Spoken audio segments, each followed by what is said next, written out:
Folks, Black Star Network is here.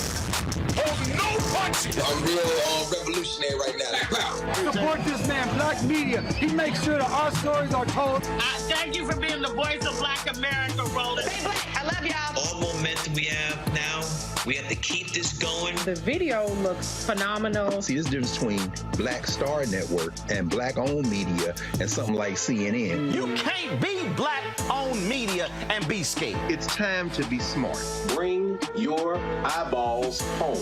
You dig?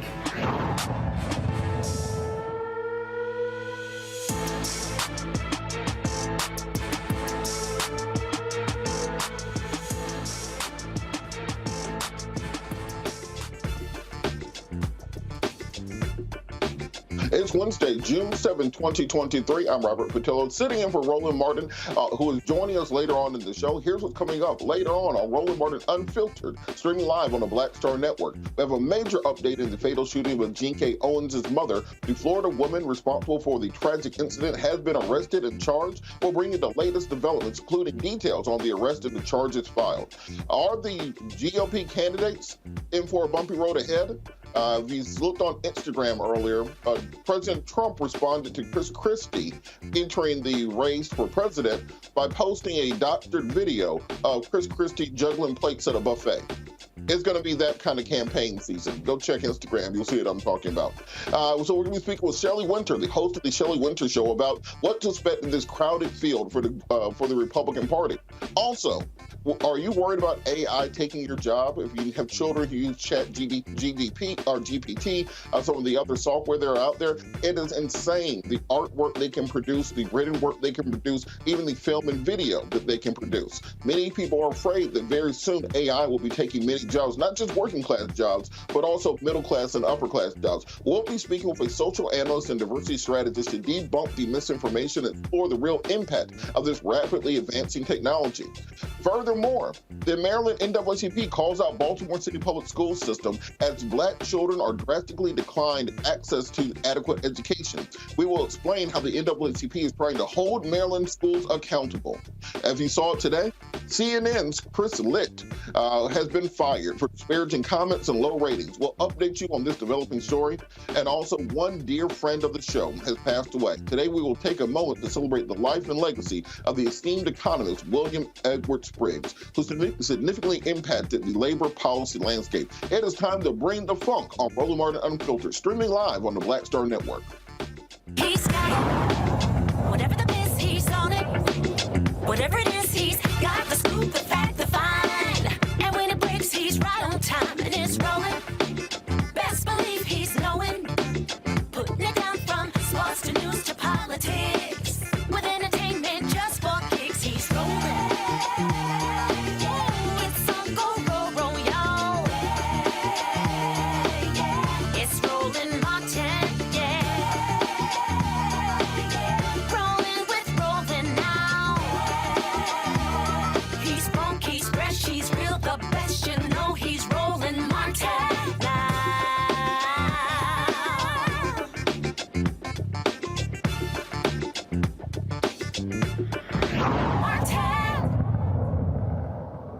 The white woman accused of shooting Ajike Owens, a mother of four, is behind bars, facing several charges, including manslaughter. Marion County, Florida, Sheriff Billy Woods publicly announced the arrest today. I think we have a clip. 58-year-old Susan Lawrence for the killing of Miss Ajike Owens. Now, my detectives have been working around the clock since this happened, sifting through evidence and interviewing witnesses. Now, I said this at the beginning. We want the same thing as Miss Owens' family, and that's justice. Now, here's the thing about justice. She's on her own time. Not my time, not a prosecutor's time, not even a mob's time. A mob seeking, well, what they think is justice. And I understand that in these situations like this, emotions run high, and it's understandable. In fact, I want to thank all of you that have sent me messages, sent me emails, texted me, and encouraging the arrest, because it shows that you care about a fellow human being. Now, many of you were struggling to understand why there was not an immediate arrest. Well, as I partially explained in the beginning, the laws here in the state of Florida are clear. Now, I may not like them. I may not agree with them. But however, those laws I will follow, and I will ensure. And sometimes when we do these investigations of cases of this level, rushing in to make an arrest is not the right thing to do sometimes. In fact, it could probably cause complications or cause errors, because we want to ensure that what we present, that justice is served all the way through the courts, and that the individual gets what they deserve. And that's one of the things. My detectives cannot complete an investigation without getting all sides of a story. And that night, all we had was one person's story, and that was the shooter's story. But Miss Owens' story had to be told through evidence and the eyes of witnesses who were there. I told you that we want nothing more than justice, and this can only be accomplished by maintaining the integrity of the case and leaving no stone unturned. Throughout this tragic event, we have been working very closely with Mrs. Owens' family. And right now, that family needs your prayers and support. The justice we have all been seeking has been served, but peace for them is still a ways down the road. Now, some of you have asked me about the Stand Your Ground law. Personally, I think it's a great law, designed to help Floridians to defend themselves and keep themselves safe. However, it does not apply in all situations, and this situation is a prime example of when it was not justified. It was simply a killing. Lawrence is charged with manslaughter with a firearm, culpable negligence, battery, and assault. She is facing up to 30 years in prison. According to the sheriff's report, Lawrence shot Miss Owens through a door Friday when she attempted to confront Lawrence about allegedly throwing a pair of skates at two of her kids, striking her 10-year-old son in the toe. The kids were playing in a field near Lawrence's home, and she started an argument with the children. Owens' 12-year-old son went to speak with the woman. Lawrence opened her door and swung at them with an umbrella. The kids went home and told their mother. When their mother went to Lawrence's home, knocked on the door and demanded that the woman come outside, that's when Lawrence fired one shot through the door, hitting Owens in the chest. She died in the hospital. Her 10-year-old son was standing next to her at the time of the shooting. I wanted to bring our panel in on this. I want to bring our panel on this conversation. Rebecca Carruthers, Vice President, Fair Election Center, Washington, D.C. Dr. Mustafa Santiago Ali, former Senior Advisor for Environmental Justice, EPA. And Eugene Craig, CEO of the X Factor Media, Inc., here in Baltimore, Maryland. So I want to start with you, Rebecca. Just what did you take away from the press conference and the charges being filed today? Do you think this will bring justice to this community? You know, I think it's very telling that you have the chief law enforcement agent in that county saying that, you know, justice can be slow and we have to wait for her. No, we're literally waiting for you to make sure you're bringing charges, making sure that your team is doing a full investigation so justice can happen. But I also found it very telling that he said in his personal capacity, he personally likes Stand Your Ground. But in this particular instance, he doesn't see how Stand Your Ground is justified or how it applies. I want to know if that's the official position of his jurisdiction and not just in his personal capacity. I really want him to make that clearer. And Mustafa, just kind of on that point, would this arrest have happened if it wasn't for the level of public attention and activism? This is another situation like we saw in Brunswick with Ahmaud Arbery, where until the public outcry came, the charges don't come.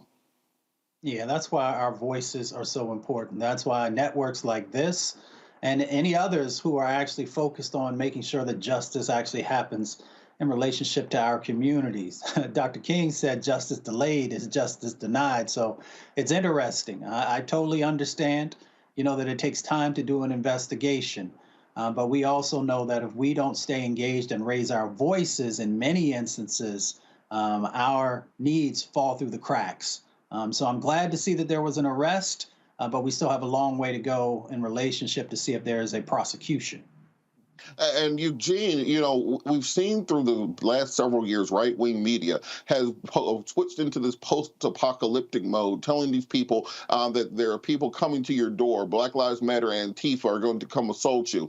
You know, NRA had that ad campaign a few years ago, Freedom Safest Place, pumping these people's head full of this propaganda that there are black people coming to kill you at any point in time and it's proper to use a gun. What culpability does the news media and the right-wing media have? And kind of these continued shootings that we keep seeing, whether it's in a driveway, in a parked car, in a house, it seems that this is only proliferating because of this narrative in the media.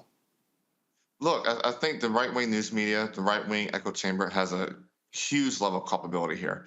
The level of trauma they inflict on their viewers, the heightened sense of danger that they're perpetuating that really doesn't exist, and just the perceptions that they float on a regular basis, it becomes a lot of people's reality, and it's a false reality. So, I mean, the thing is this, I don't think, stand your ground or self-defense laws are bad within themselves, but how they end up being used ends up being very, very demonic in nature, for lack of a better term. But the thing is this, at the end of the day, this woman needs to be brought to justice, and hopefully justice moves very swiftly as she was to pull her gun and pull the trigger wrongfully. Absolutely. I think this is part of the reason also that we have to start focusing, particularly in the 2024 election cycle, not just on the presidential races. Everybody gets very excited about the presidential race. We're going to talk about the presidential race some in the next segment. But these state and local races are crucial, because if you want to repeal laws like the Stand Your Ground law, that has to happen on the state level. Just like Georgia is able to repeal their state citizens arrest law, this has to happen on the state and local level. Rebecca, what can we do to start a public education campaign or help people understand that these things are not intransigent? They don't have to exist. They can be changed, but we have to vote in elections coming up, not just at the top of the ticket, but all the way down the ticket.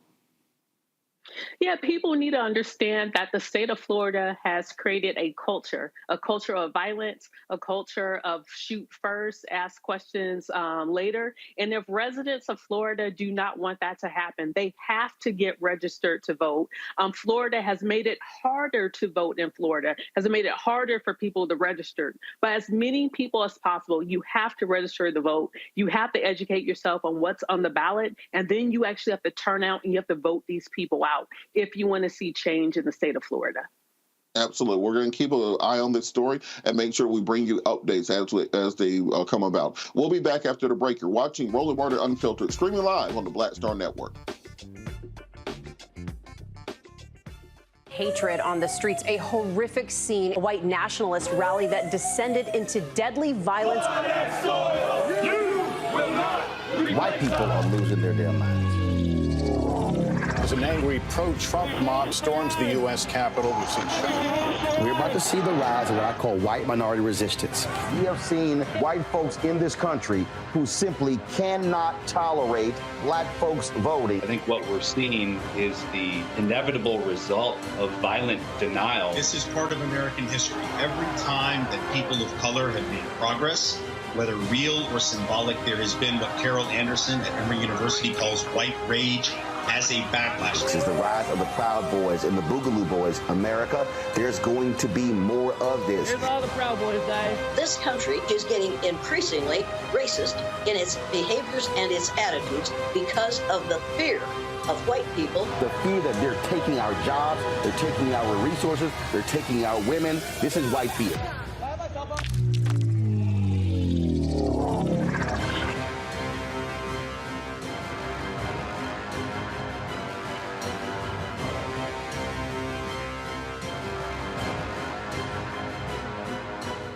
Black Star Network is here. Oh, no punch! I'm real revolutionary right now. Thank you for being the voice of Black America. All momentum we have now, we have to keep this going. The video looks phenomenal. See, this difference between Black Star Network and black-owned media and something like CNN. You can't be black-owned media and be scared. It's time to be smart. Bring your eyeballs home. You dig? Hello, I'm Jamia Pugh. I am from Coatesville, Pennsylvania, just an hour right outside of Philadelphia. My name is Jasmine Pugh. I'm also from Coatesville, Pennsylvania. You are watching Roland Martin Unfiltered. Stay right here.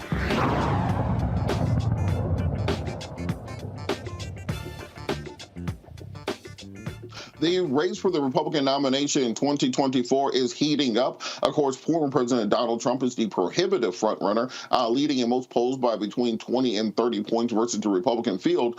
He is the base of the party. He is the Republican Party, to quote Emperor Palpatine. But we keep seeing more candidates hop into the race. We saw Chris Christie and Mike Pence recently join in. Tim Scott and Ron DeSantis hopped in last week, and Nikki Haley and Vivek Ramaswamy have hopped in previously. Even Asa Hutchinson, the guy you've never heard of, is in the Republican race right now to potentially unseat President Trump. So to find out exactly what's going on in this crowded Republican field, we're joined by conservative talk show host Shelley Wynter, host of the Shelley Wynter Show on WB Radio in Atlanta, Georgia. Shelley, how are you doing this evening?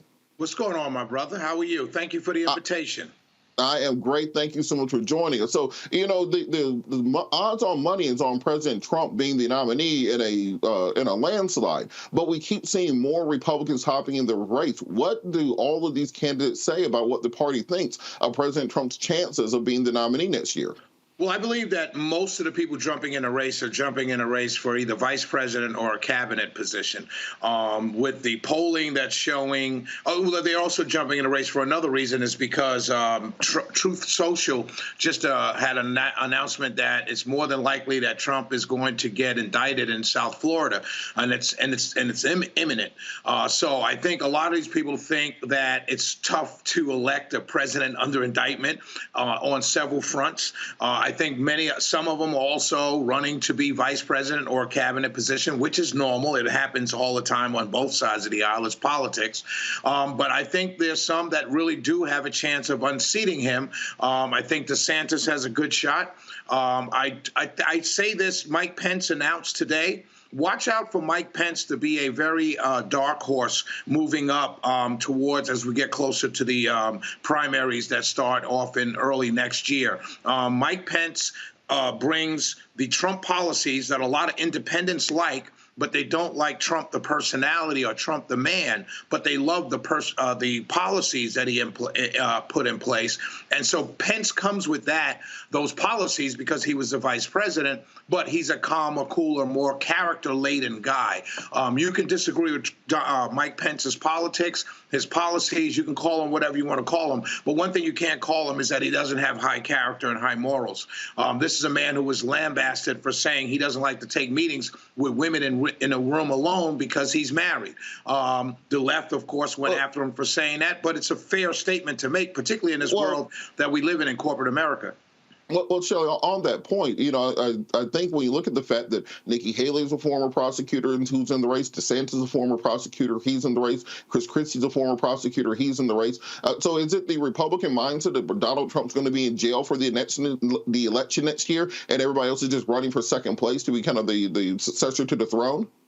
I don't think everybody is. That's why I pulled back my statement. I think a lot of people don't think that he's going to even get to the finish line because of these indictments that are coming down. Now, I think he stays in a race. I think the polling shows that he's got 40%, but there's another 60% out there. And I think that 60% represents a lot of Republican voters who want to coalesce around another candidate, whether that candidate's DeSantis, Pence, or even Tim Scott. I love Tim Scott. I'm a huge Tim Scott fan.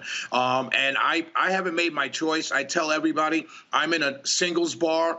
Last call is not until March 24th when we have our primary vote here in Georgia. And I got a long time before I attempt to take somebody home. I have to make a decision to take somebody home. So I haven't made my decision yet. But I love Tim Scott. I think Mike Pence is a dark horse that can move up very quickly as he travels the country. And I think DeSantis is going to stay strong in this thing. And I think the indictments coming down on Trump is the thing that's going to hurt him most.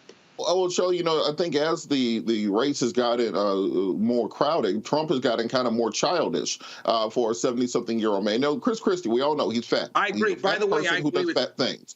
And so on that point, what do you think the field will respond in kind to Trump's childishness, or will they actually start talking about policy? I think what they will do is ignore him. The biggest mistake that Jeb Bush, Ben Carson, and many others made in 2016 was they played into his hand. They tried to come back. They tried to call names also. They tried to make up things. I think this field is smart enough to know we're not going to play that game with you. And I think voters also realize that this is silly at this point. Now, there is a base of Trump voters that are not going anywhere, about 32, 35%. They're not going anywhere, but you can't win the primary with 32, 35%. And I think Republican voters will start to coalesce around somebody starting around right before Super Tuesday, depending on how the early states go. And unlike the Democrats, we're not setting up our early voting in the primary, excuse me, in a primary to benefit a candidate. So we're keeping it the same schedule. Oh, well, I think Donald Trump has said that he would not participate in the Republican debates, whether they had them or not. That hurts. But I don't know if you can say Democrats are setting it up, because normally an incumbent doesn't debate or doesn't address challengers in those races. We haven't had a incumbent not nominated for re-election since Gerald Ford, basically. The difference is you haven't had an incumbent getting challenged. And getting real challengers, not fringe challengers. Marianne Williamson notwithstanding, or Robert F. Kennedy is moving up in the polls. He's not a fringe candidate. And I think Biden's age, people are starting to worry. I just saw an article in The Hill talking about that. So I think the reason why an incumbent hasn't been debated or talked about challengers because they really haven't had any. Trump didn't have any in 2020. Biden you guys had a full ticket of 12, 13, 14 people. So it's the way to land. But I think Biden's age and the missteps and the way the people feel, polling that people are feeling that they're not really confident of the future, I think a lot. That's why Robert F. Kennedy Jr. looks like a stronger challenger. So he should have to debate him, I believe. Now, on that point, I find it interesting that the Republicans, for the most part, don't challenge Biden on policy. They talk about Hunter Biden. They talk about Biden's age. They'll talk about him falling on stage, but they won't talk about passing the Inflation Reduction Act. They won't talk about passing the infrastructure bill. They won't talk about the omnibus spending bill. They won't talk about the largest deficit reduction in U.S. history. Are Republicans really confident that they can do a culture war campaign and actually beat an incumbent president? Yes, absolutely, because it's not only a culture war campaign. You talk about the Inflation Reduction Act. I don't see how that reduced inflation at all. Inflation has come down, but it hasn't reduced it from the near record levels that it was just 6 months ago. Hold on, let me finish. Wait, real quick. Let me finish. You said it's come down, but you can't see how it's been reduced. No, if you're going to run a re-election campaign on the passing of an Inflation Reduction Act, it can't be by 2 points when it got to record levels at 8 or 9 points. Come on. That's like saying, oh, look, I created jobs after the pandemic. Well, everybody was out of work after the pandemic. So any job that was started after the pandemic is not a job creation, it's a job return. But my point is, yes, we do talk about policy. The border is a policy. School choice is a policy. Tax cuts are a policy. So there is a policy discussion going on. I just think the most glaring negative for Joe Biden is his age, is his memory, is the way he talks, the way he stumbles, the way he falls. I think those are glaring, and those are obvious things that you can pitch to the American people as to why you might want to go younger in your candidate, not necessarily going to Trump, but younger and more vibrant in your candidate. And then when you look at everything else going on around the world in foreign policy, it buys into, are we losing a step? Our president's losing a step or lost a step? Is the American country as a country losing a step? I think it's a viable message. Well, I think that's where more than likely Republicans are going to fall short, because there are no Republicans with any foreign policy experience besides Nikki Haley. And if you want to talk about President Biden internationally, if you talk to NATO, he has done more to defend Europe than anybody since Churchill and maybe Charlemagne. We're spending all the money. But at the same time, he's done more to defend Europe than anybody since Churchill. He's contained China. He's created military bases in Southeast Asia. If you talk to the Chinese officials, they say that what Biden has done in 3 years or 2.5 years is more than what Trump did his entire administration, because Trump set us back by a half decade in foreign policy and foreign relations. So how exactly can they run on foreign policy when Ron DeSantis is losing a war to Mickey Mouse? Well, I mean, that's a great talking point right there. But China is backing off. I see them having military drills to attack Taiwan within the next year. Chinese government officials have told their farmers to start growing wheat and dispense with everything else that they're growing, and they want them to grow wheat. Why? Because they're preparing to go to war, and they're preparing to go into Taiwan, and they know the rest of the world is going to basically boycott them and not buy any of their wheat, and they're not going to be able to trade with anybody, so they have to get their people ready for war. We know that's going on right now. If you're saying that Russia, in a foreign policy-wise, Russia became more aggressive after Trump lost by going into Ukraine, and now we're feeding them trillions of dollars. We're feeding NATO trillions of dollars, and all along, Trump has been saying all along is that these countries and these entities, i.e. NATO, should be paying their fair share. I would like to ask the Democrat Party, how is it that African Americans, particularly on this network, not you specifically, but just on this network, can talk about local issues, can talk about prosecutors, can talk about all the things going on in this country, yet nobody is screaming and yelling about billions of dollars going into Ukraine. Nobody's talking about the money being spent in NATO to defend Europe, and we got homeless people. Shelley, do you know why? Because our fight as African Americans in this country is not with the Ukrainians. It's not with the people. It is not with the funding overseas. Our fight is with the people who refuse to vote in favor of reparations right here in America. Where are you going to get your reparations money? Just got given. My reparations come from those corporations that benefited off the transatlantic slave trade. My reparations come from those landowners who are giving their land back after the Civil War, and those families that passed that money down. Our reparations and our advancement as a people has nothing to do with what we do in foreign policy, and the Republicans like to use that as a distraction because they say, well, go fight against the Ukrainians, go fight against the immigrants at the border, because they don't want you focusing on white supremacy, which is the real enemy of the Black community. I'm pretty sure we're supposed to get a break already. Shelley, well, we got to go to a break. I'm pretty sure we should have been in a break like 10 minutes ago, but I couldn't hear Lisa in my ear. But we're going to go to a break. We'll be back and we'll bring the panel in on this conversation. You're watching Roland Martin Unfiltered, streaming live on the Black Star Network. We'll be back after the break. That was a pivotal time. I remember Kevin Hart telling me that. He's like, man, what you doing, man? You got to stay on stage. And I was like, yeah, well, I'm young, thinking, I'm good. And he was absolutely right. What show did you have at the time? This was one-on-one. Got it. During that time. So you're doing one-on-one, going great, you making money, you like... I'm like, I don't need to leave. I don't need to leave from, Wednesday, Thursday to Sunday. I didn't want to do that. It was just like, I'm going to stay here. Or I didn't want to finish work Friday, fly out, go do a gig Saturday, Sunday. I was like, I don't have to do that. And I lost a little bit of that hunger that I had in New York. I would hit all the clubs, run around. Sometimes me and Chappelle or me and this one or that one, we'd go to the Comedy Cellar at 1 a.m. And that was our life. We loved it. You do 2 shows in Manhattan, go to Brooklyn, leave Brooklyn, go to Queens, go to Jersey. And I got complacent. I was like, I got this money, I'm good. I don't need to go chase that, because that money wasn't at the same level that I was making, but what I was missing was that training. Yes. Was that. And it wasn't the money. It was the money. It was that's what I needed.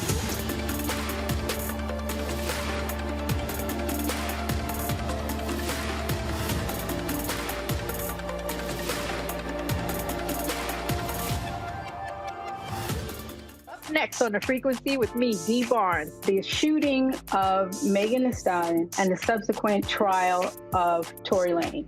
Megan has been treated like the villain. The experience that Megan went through is something that all Black women face when we are affected by violence.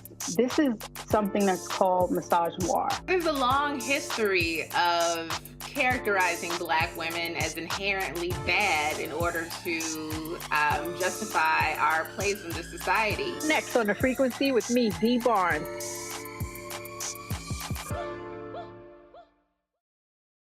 Hi, everybody. I'm Kim Coles. Hey, I'm Donnie Simpson. Yo, it's your man Deion Cole from Blackish, and you watch Roland Martin Unfiltered.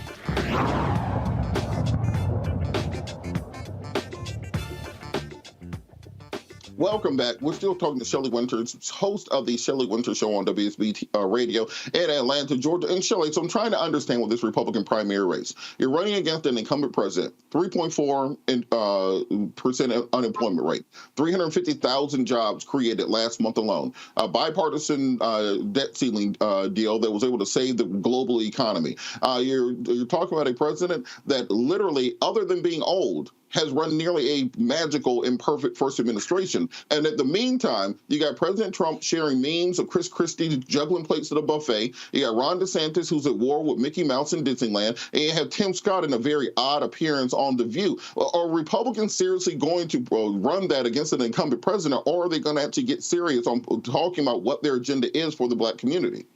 Well, they are serious about talking about their agenda for the Black community. First of all, Black community is going to is pretty much you're losing them, and I know you know that. You're smart enough to see the polling.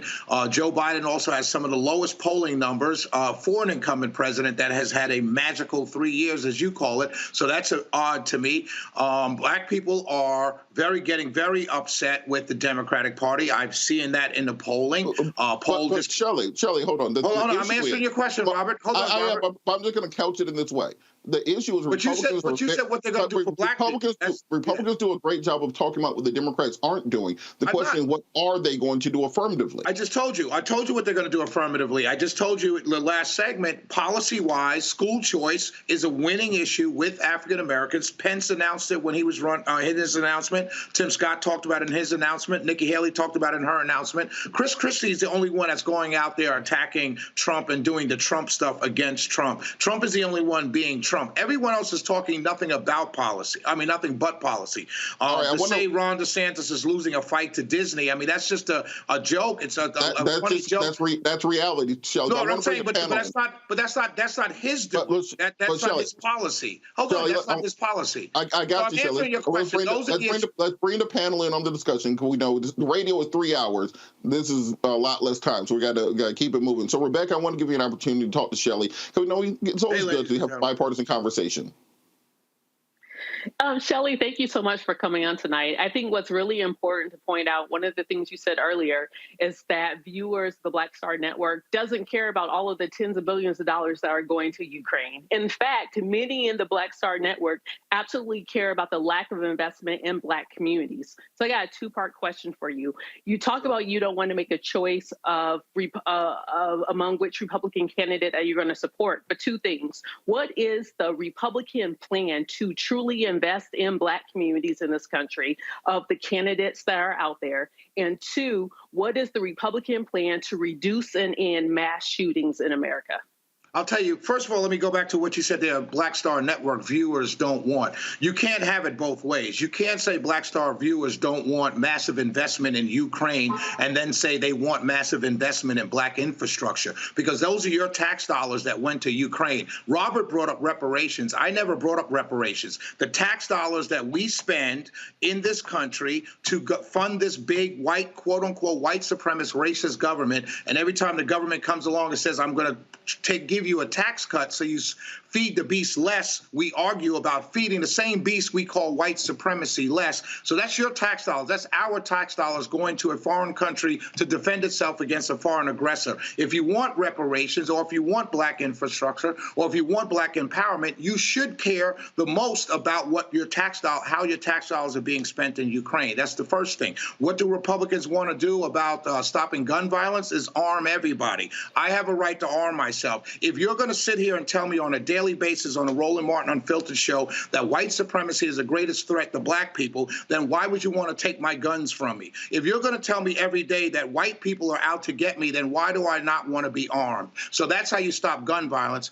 Allow me to buy my guns, invest in mental health, which is what Republicans want to do. And now when you talk about economic empowerment, I remember a great rapper, Ice Cube, putting out an economic empowerment plan that he presented to both Joe Joe Biden's candidacy and President Trump at the time, and he was blasted by the very, I don't know about you four, but very blasted by outlets like Roland Martin Unfiltered, YouTube hosts, CNN, MSNBC, all the African Americans on these outlets. He was blasted for even having a discussion with Donald Trump. I remember when Steve Harvey met with... You didn't answer the question. What was you didn't answer the question. What is the Republican plan to invest in Black communities? I'm getting to that. I just told you. Tell me what the Republican plan on investment is. I just told you what it is. I just told you a man went to them with a plan. He went to Trump with a 10-point economic plan, and you yelled at him for having a meeting. So you want to know?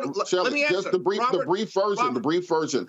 So are you saying that the Republican Party is going to adopt Ice Cube's plan? That's just real quick so you get to the question. They're not empowered to adopt it. My point is, don't ask for a plan when someone presents a plan. You laughed at them and told them to shut up. That's my point. So you want to know what the plan is? Here's the plan. We got to keep it moving.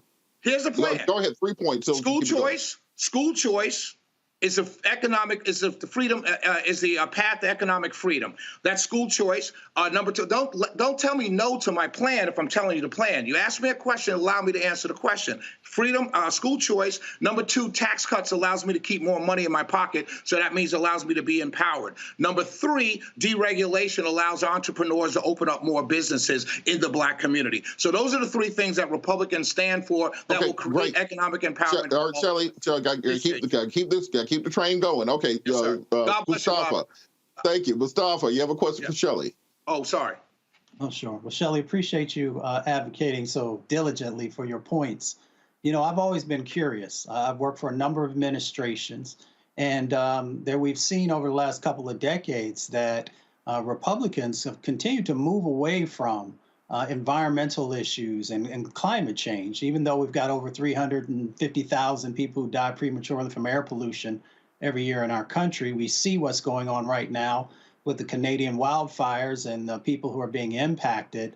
I'm curious, from the work that you've done, how can you get them to understand both the physical impacts, the mental impacts, because you talked about mental health, and also how it is also extracting wealth from Black communities, since you did mention strengthening the economic dollar inside of our communities? Well, I think there's a lot of things there. Let's attack the climate change part first.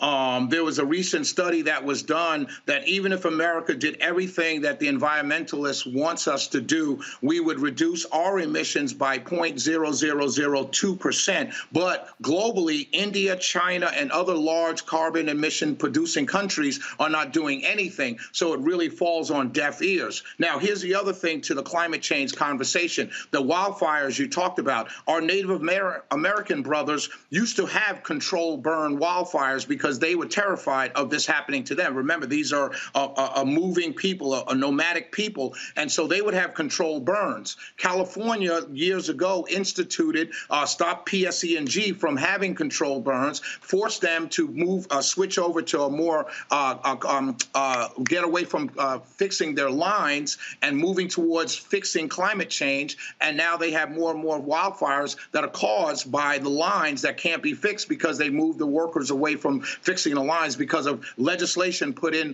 place by California to address climate change. So to answer your question, I do want my party to do more on the environment, but I want them to concentrate on clean air, clean water, which, by the way, I believe were departments put in or acts put in by Richard Nixon, who was a Republican. I believe you know that. So I do want my party to concentrate on that. The climate change argument, I think, is a different argument because now you're talking about legislating behavior. And as a conservative, I'm not for legislating behavior and forcing us out of fossil fuel cars in the next several years. How is that going to impact African Americans? Let's say we don't get our reparations. How is forcing people into electric cars going to help my working class brothers and sisters, who many of whom may be living on the margins or not even living on the margins, but lower middle class, forcing them to buy more and more expensive cars. So I am for fixing the problem, but it's not a focus of mine when I've got brothers and sisters in elementary school that don't even have laptops in many of my communities. That's a long-term problem. I'll get to that when I get to it. Let me fix the problems with school choice and education now. And that's my biggest issue. All right, Shelley, let's keep it moving. Eugene, I want to give you an opportunity to ask Shelley a question. I ain't got a question. I'm just going to correct the record on a couple things. First and foremost, it ain't no good presidential candidates on the Republican side right now. Ain't no worth shit, and don't even care about black folk. That's the first thing. Secondly, Republicans don't have a plan for black voters. That's been something that's been running for over a decade now since Michael Steele was RNC chair. If that was the case, they would have rolled it out when they had these weak, measly-mannered announcements that they all have been rolling out with the last couple of weeks. If you go back to 2016, I mean, everybody had thousands of people. I mean, Mike Pence might have had 200 people today. As a former vice president, that is very weak. Thirdly, when it comes to Trump, yeah, they may be getting into saying, hey, you know, this guy may be indicted and, you know, the 4 cases may be overwhelming and force him out. But guess what? Still, when it comes down to it, the Republican Party as it stands today would nominate a Donald Trump with an ankle monitor around his neck, around his ankle at the RNC convention. That's just where we're at today. So let me say, can I address those? Can I address let Eugene finish, then I'll get the last. Hold on, let me address them. Hold on, Shelley. Let Eugene finish and we'll go. Okay, Eugene, go ahead. And I say this as a former vice chair of a major Republican party. So I just want to, like, you know, I'm not just like shooting from the hip or pulling something out my ass on this. No, this is where the GOP is today. There isn't a single GOP candidate running for president that hasn't at some point in time kissed Donald Trump's ass. How are they going to stand on the debate stage with him? And in the first 2 minutes, he says, I hired you, I fired you, I gave you your vice presidency, I made you UN ambassador, you came in and helped me prepare for debates against Joe Biden, you know, and then you carried my water when it came to the U.S. Senate. Like what are we talking about here?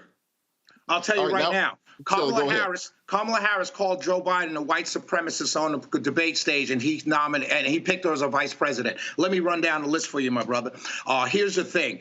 Black people on a good day on a presidential election will give the Republicans 13% of their vote. 13%. So anybody going out to run in a Republican primary for president is foolish to even talk about black people, because you're not looking to get that vote in the primary, because you're not going to get it. Let me finish. You know politics. If you work for the RNC, you know politics 101. Number two, when you talk about the candidates, you got a sitting former president who's only unpopular because of his personality, not because of his policies. By and large, Americans got behind the policies of Donald Trump, the wall, the economy, and everything like that. They did not want to shut down the government. They forced him to shut down the government. His probably biggest mistake was shutting down the country for the pandemic, which was force-fed by Democrats and the media. So when you run down those candidates, you do have some qualified people. Shelley, we got to go in just a second, but how can you say, well, Donald Trump is this strong leader, but the Democrats made him do this, the liberals made him do this, everybody made him do this?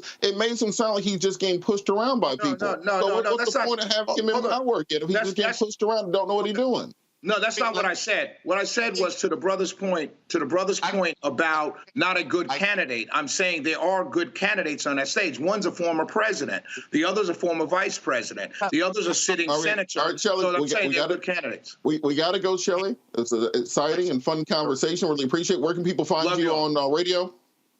95.5 WSB Radio in Atlanta, or when you guys are not here, for those of you who are not in Atlanta, WSBradio.com. I'm going on in 10 minutes, and I will probably carry this conversation also. The panel, Robert, all of you are free to call in. I'll be giving out the number. Please call in. I'm free to carry on this conversation at 7 o'clock. I appreciate the time, and I appreciate the conversation. Thank you so much, Shelley, representing for the Republican side of the aisle. Thank you for being part of the conversation. All right, we're going to go to a break. You're watching Roland Martin Unfiltered, streaming live on the Black Star Network. We'll be right back. On the next, A Balanced Life with me, Dr. Jackie, beware the generational curse. They're everywhere, in our families, in our workplaces, and even in our churches.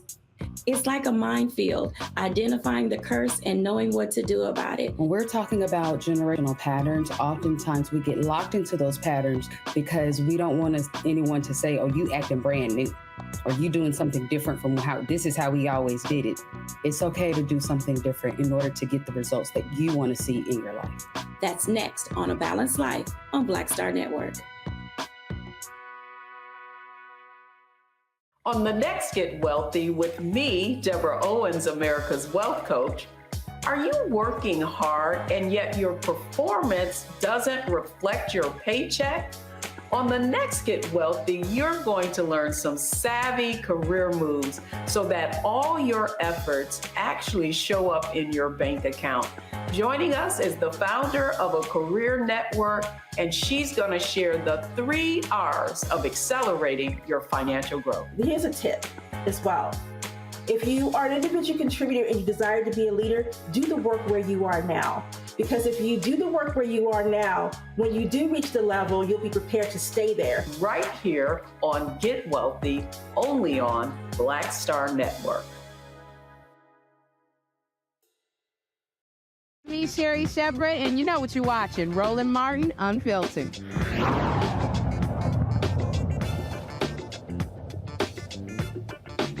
The fear of the rise of artificial intelligence is genuine now that we see it more and more. You guys remember a few years ago when Facebook started rolling out those little apps, those little games where you'll take a picture of your face and then it'll show you how you look old or show you how you look young?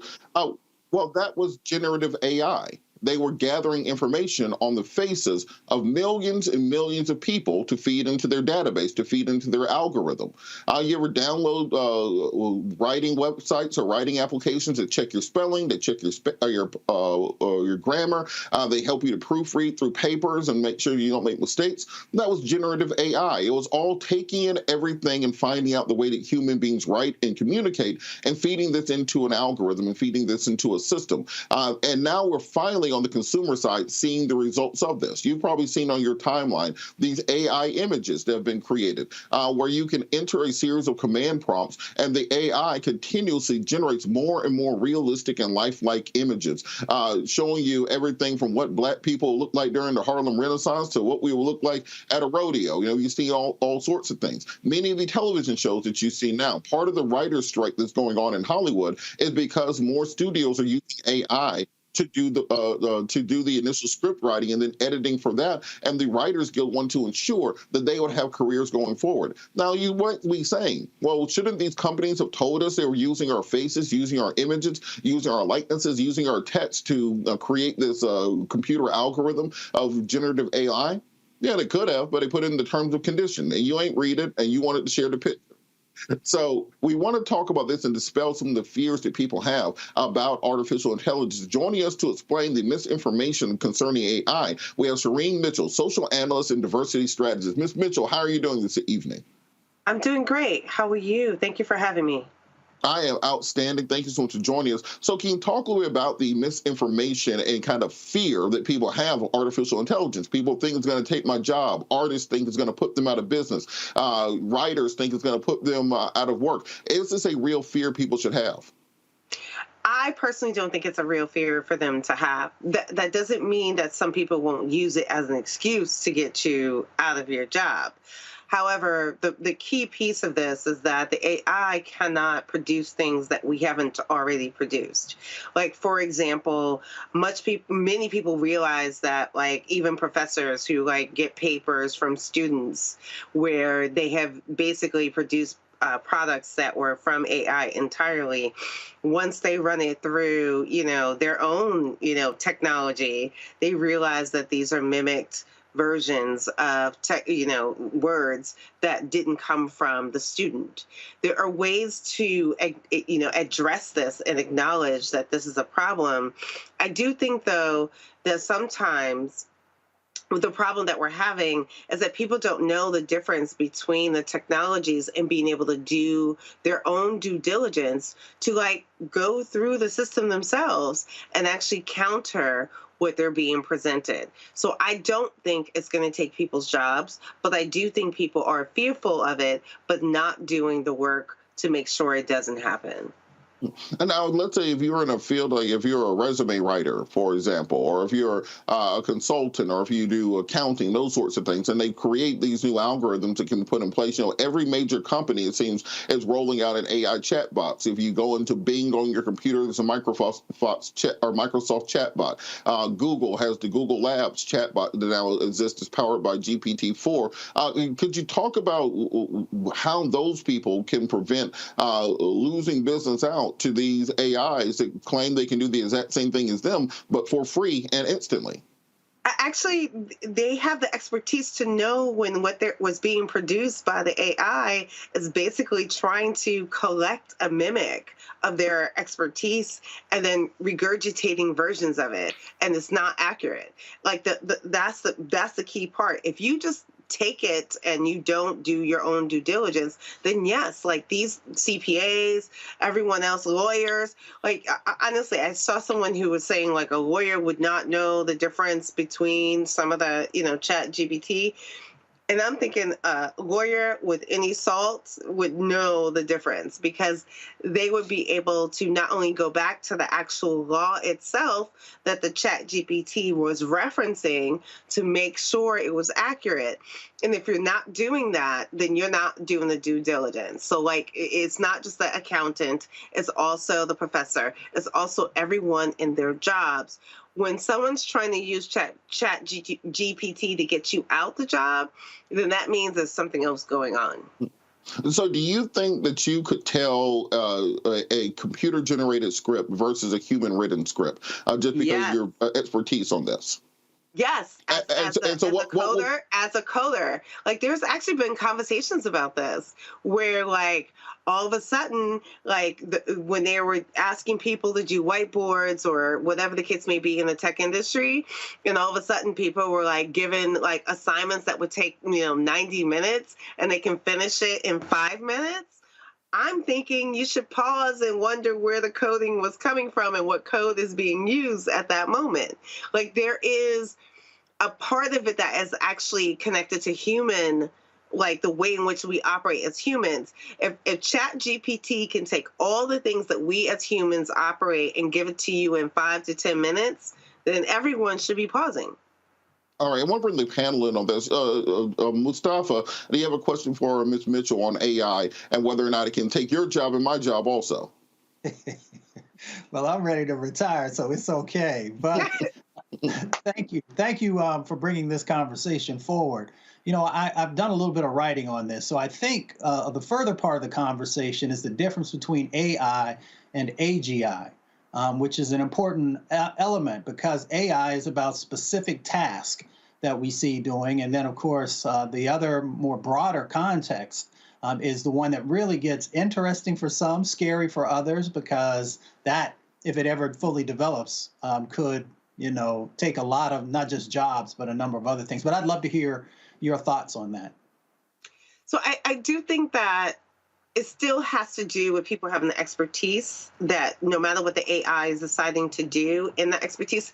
I also know that like I've seen medical professionals using it that helps them in their work in certain ways, but the expertise that they bring is what prevents it from taking their job away, because they have to still have the level of discernment to know that no matter what the decision is, based on that they are you are the expert more than the computer trying to come up with ways to suggest for you. Because I feel like if we were looking at the AI as a way to say, hey, here are suggestions, we would not be operating in the context that this will be something that would take over our job. These are suggestions, and then we get to make the final decision. All right, Eugene, I want you the opportunity to speak with Ms. Mitchell. I guess my question is, how far away from me are we from me having my own Jarvis and potentially my own? That's what we need. That's what I want. I want my own Jarvis. I want my own table where I can expand things digitally, bring them back small, create new things. Jarvis control all the cars and everything, and then maybe my own Iron Man suit. How far out are we?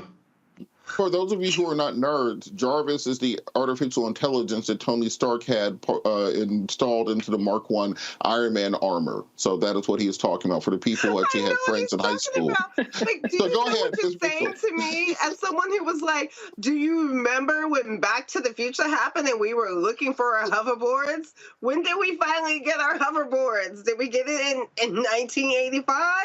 That's what you're asking. You know. All right, Rebecca, if you have a question for Ms. Mitchell. It's not possible. You have no idea. Let me say that. We have no idea when it will eventually land. All right, Rebecca. So my question is, there it goes. My question is, what is the impact of greater AI adoption on brain development? And the reason why I ask that is that when I talk to my godchild uses a calculator, doesn't understand the why they're inputting certain things into the calculator, doesn't understand like some of that critical thinking. So what is the impact of AI with using those portions of our brain? I do think that so the cautionary tale is the experts who have been around long enough to see how this works are probably seeing things completely differently when the AI decides to show up in certain ways. I think younger people who haven't experienced it yet and still experiencing life, like that's the place that we probably should have a little bit of caution, honestly. And I think about this in the context of what you're asking about math. It's like, well, get the program to just tell me the answer so I don't have to do it.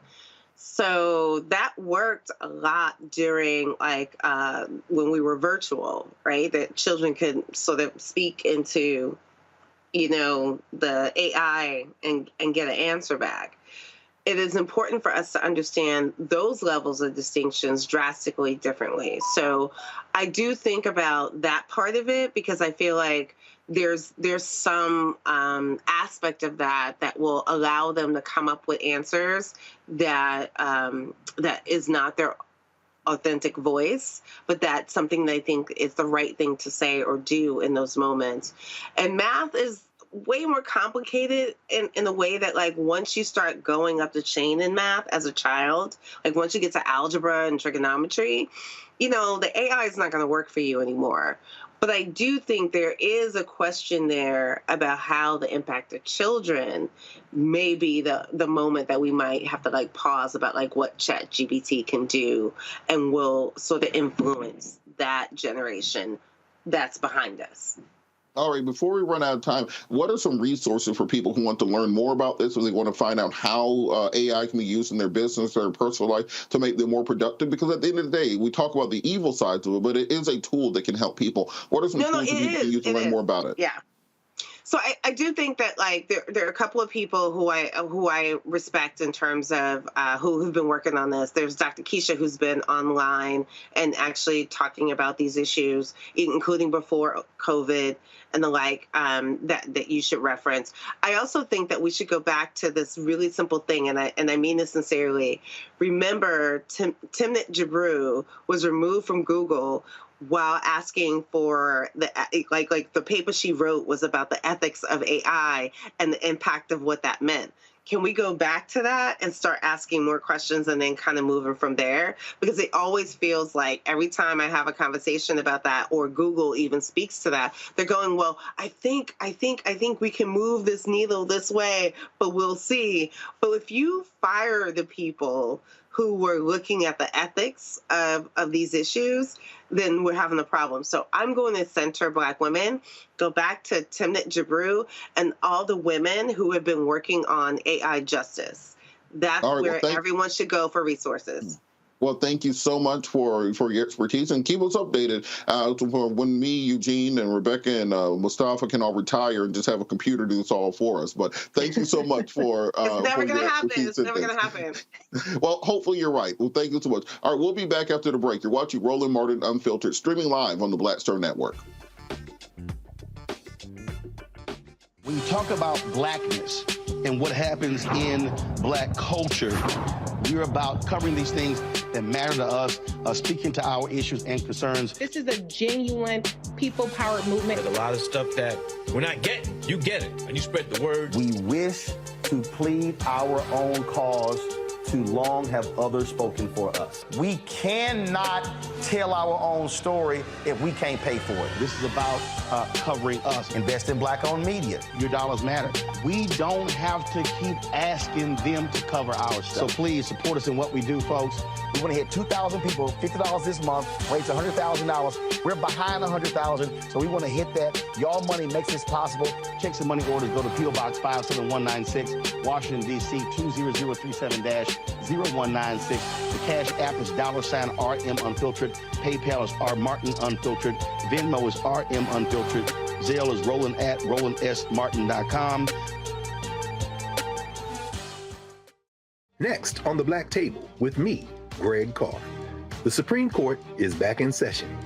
God help us all.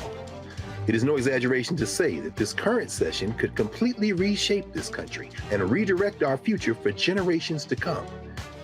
And not in a good way. We invite Dr. Valeethia Watkins and Professor Angela Porter, our legal roundtable, back to the show to put it all in perspective.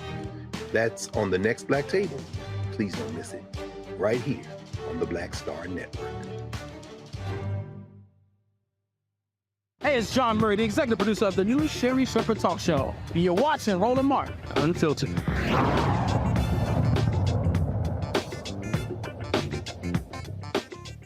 According to the Maryland State Conference of the NAACP, Maryland has violated Black students' constitutional rights by failing to provide them with the resources and support that they need to succeed academically. The Maryland NAACP cites various issues, including inadequate funding, understaffing, and the lacking of resources for students with special needs. It also alleges that the same Maryland district has engaged in discriminatory practices that have disproportionately affected Black students. In particular, in Baltimore, 75% of the student body is Black. Baltimore City had 93% of 3rd through 8th graders below grade level in math and found 23 schools with no student performing at grade level. Civil rights attorney Ben Crump joined a lawsuit against Baltimore City schools that accused the school system of wasting tax dollars and failing to educate generations of students. The NAACP calls for systemic changes to be made to policies and practices to ensure all students have the access to education by offering plans to hold a conference for all Maryland school systems on June 15th and 16th. And I want to bring the panel in on this discussion because I think this is crucial, particularly given Shelley's conversation on Republican support for school choice earlier. So for Rebecca, well, do you think that this lawsuit and this effort against Baltimore schools will be successful? And if so, will this be something that can be replicated in school districts around the country because they are not alone in this issue? Well, here's the thing. Even if we have the broader school choice debate, not every student is going to go to a charter school. Not every student is going to go to a private school. We're still going to have a significant portion of our students in public schools. So if we're saying that we should have access to free public education, then the federal government, state governments, local governments have to do everything they can to make sure that the education that's being provided is adequate and that is not a disservice if you are poor or if you are Blacker. It has to be education that is free and accessible by all if we're saying that that's a priority in our country. And on that point, Mustafa, here we are 70 plus years after Brown versus the Board of Education. And even in cities where you have a majority Black population, you have a Black, elected officials, mayors, on down the line, we still are dealing with this issue of substandard schools in the Black community. What is the solution? And we haven't found one by now. And we, as Rebecca said, school choice sounds good as long as you're one of the kids that makes it into the private or parochial school. For the rest, they're left to die on the vine. Why is it so hard to tackle this subject? Well, in many instances, our schools are located in sacrifice zones. So that means that we have to take a holistic approach to education. And that also means, because I've spent some time in the Baltimore schools, and there are kids who have different ways of learning, but because we have created sort of this conveyor belt, we just move kids through without them actually being able to actually break things down, use them in a real world way, and really gain a better understanding. So that means that even though we have this case that's going on, we've really got to look at the system of education and where are the gaps and the breaks that exist there. especially for our kids. We got to make sure that representation matters. And in many instances, there in the Baltimore school system, we do have other Black teachers that are there. But there are a number of different dynamics that also go behind that, and helping also those teachers to continue to have the additional growth of skills that's necessary to operate here in the 21st century. And then we'll just tie it into the last session, where we've got to make sure that these young children who are going to move into adulthood are prepared for a much more competitive world. So that means that we've really got to take a hard look, and then we've got to make some really strong choices and then have the resources. And resources are not just money to help them to be able to succeed. But Mustafa, just on that point, bounces right back to you. You know, I don't think it's being conveyed properly in American media that the age of American exceptionalism is over. We are behind and we are losing pace. We are behind. Our students right now graduate behind almost every student in Europe.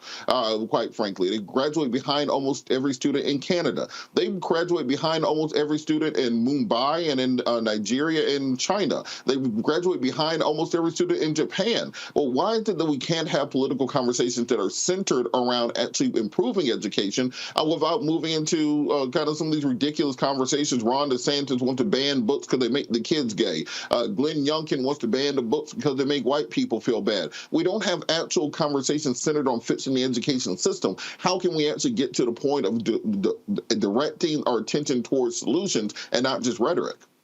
Well, we've got to finally realize that education actually helps to strengthen our country when it's done properly. Education also expands your mind. Education also helps you to understand that you have power. And of course, we understand when we start talking about power dynamics, people get real nervous, because if you have an educated community or an educated body, then that means that they are going to want better things for themselves. And there's going to be a higher level of expectation, and that scares some people. But if we don't get our educational system correct in this country, we are going to fall further and further behind. I have been in South America, Central America, Europe, and Africa, and you would be surprised, and Robert, as you shared, the level of learning that happens at such a young age that in many instances, folks who are in high school in this country can't compete with folks who are in 8th grade or 7th grade in other countries. So this is the moment for us to actually do the right thing and make sure that we are putting together a 21st century educational system. You know, on that point, well, me and my wife were at this beach in Phuket one time, and there was this couple next to us, an interracial couple, and the daughter had never seen a Black person before. So the daughter asked the mother in French if she could come talk to my wife. I took 6 years of French, so I barely understood the child. She was like 4 years old. And then she went and spoke to her father in German and asked him. And then she came and spoke to us in English. And then she spoke to the waitress in Thai. So when I talk about American schools being behind, I think that if you haven't gotten out of America and seen the level of education that these children have and with far fewer resources in other places, you won't understand just how far we are from being able to keep up with this next generation. And Eugene, you know, you come previously, you know, you're a reformed and retired conservative, but I think that part of the issue is that the conservative side of the aisle, it seems to, other than school choice and, you know, an anti-woke agenda, we don't really get policy out of that side of the aisle. What could be a conservative policy solution actually helping our educational system? Because Baltimore is not alone. Well, the thing is this, right? So I'm actually going to speak from somebody that actually lives in the Metro Baltimore area about what's actually going on. So you did run down, you know, in Baltimore City, where, you know, this lawsuit's taking place, where there's been a lot of discussion about the impact the schools is having, the lack of performance from the school system.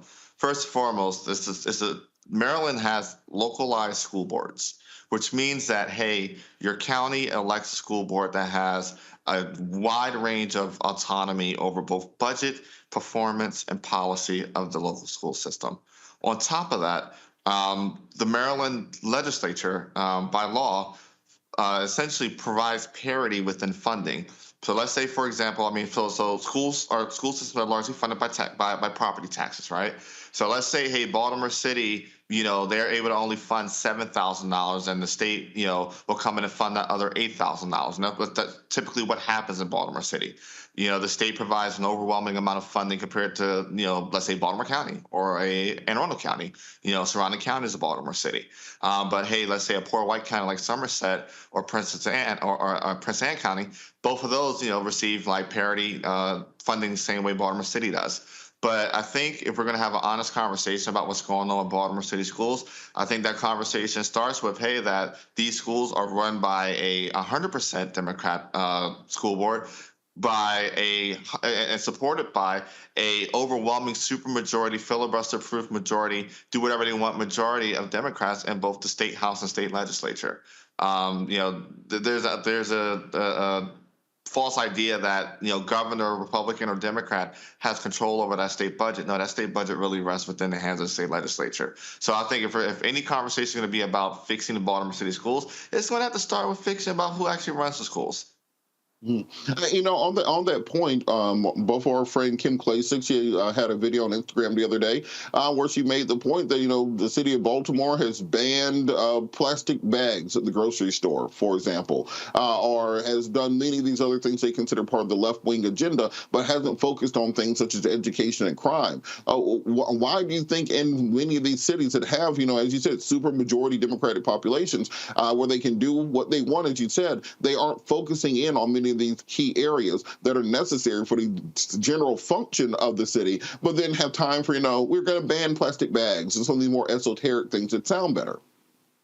Well, the thing is this, right? And this is what I was actually going to say to Shelley earlier. When it comes to both parties, when they have the majority to do something, they actually don't do shit and nothing. Roland shall say shit, but Roland's not here. They don't do nothing, right? So Republicans had a majority. They could have enacted school choice. They could have built a wall. They could have did whatever gun reform they wanted. For 2 years, they had a complete majority with Donald Trump as president, right? Complete control, did nothing. For decades in Maryland, Democrats have had complete control, but did nothing. In Baltimore City, they could do whatever they want. Literally have a 100% Democrat city council with a Democrat mayor, Democrat school board, Democrat sheriff, Democrat police can do whatever they want when it comes to crime and education, right? Whatever solution they want, they have complete control over the budget, but they decide not to. Why? Because, hey, when it comes to the next election, I'm able to come in and run on, hey, I'm going to make it safer and I'm going to make education better while doing nothing, and voters forget every 4 years that the same person or this person that was endorsed by this person or this person that was endorsed by this person that happened to be a former mayor or former city council president, made the same promise and didn't deliver on it. It's a game. It's one big, huge game. But and that's why every generation you get somebody that actually comes in and does something. Oh, we herald them as a hero because they actually did something. But in the reality of it, when people have these majorities, they don't do what they actually promise. Sometimes people do. And in the case of Ron DeSantis, he told you he was going to come in and fight this woke or whatever, and he's actually doing it or whatever. Now, I don't agree with it, but he's actually doing what he said he's going to do with the majority that was handed to him. If Democrats actually care about black people, and I say this for Republicans too, you actually care about the constituencies that you beg to represent, because that's what campaigning is, literal begging, right? So if you're actually going to run for a year and a half and beg somebody to give you power and let you serve in office, actually deliver on the needs that these people have. And that goes for Democrats, that goes for Republicans, it goes for black electors, it goes for white electors. Point blank period. And Rebecca, just kind of piggybacking on what Eugene said, we're going into 2024. As we talked about earlier, Democrats probably aren't going to have a primary field. But how can we ensure that education, particularly in big cities and in urban areas, has to be the central point of any Democratic campaign? It can't be a back burner issue anymore. There is a lot of truth to what Eugene is saying. Because bottom line, there are many issues in our country, whether it's local or whether it's on a grand scale and it's national.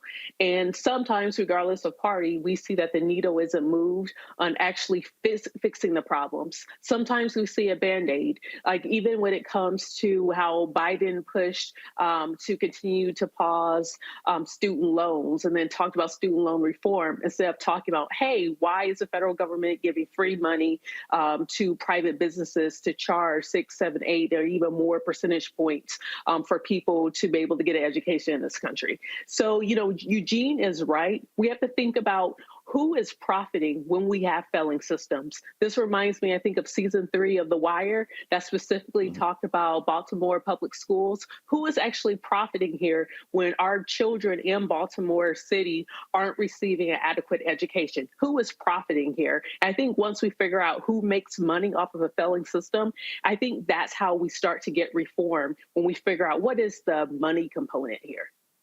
You're absolutely correct. And no system and no society can survive if they do not prepare their children for the future. It's almost as if we feel that if these children just survive to get out of high school, we have somehow done our jobs. That is not the case. We are in a fast-moving, fast-paced society. There are young children all around the globe who want the standard of living that we have here in the United States of America. And if you want a quick analogy, just look at the last 5 MVPs in the NBA in basketball. They're all foreign born. Why? Because Jimmy B putting the to that white boy now. Come on now.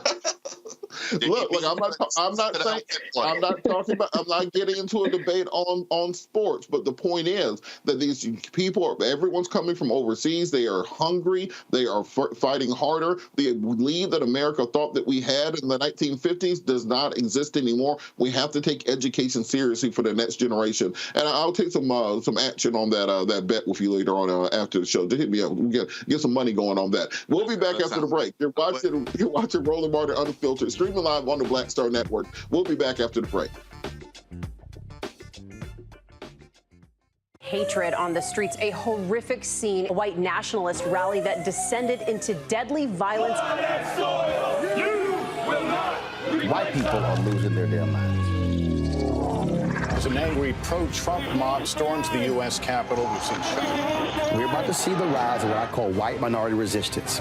We have seen white folks in this country who simply cannot tolerate black folks voting. I think what we're seeing is the inevitable result of violent denial. This is part of American history. Every time that people of color have made progress, whether real or symbolic, there has been what Carol Anderson at Emory University calls white rage as a backlash. This is the rise of the Proud Boys and the Boogaloo Boys. America, there's going to be more of this. Here's all the Proud Boys, guys. This country is getting increasingly racist in its behaviors and its attitudes because of the fear of white people. The fear that they're taking our jobs, they're taking our resources, they're taking our women. This is white fear.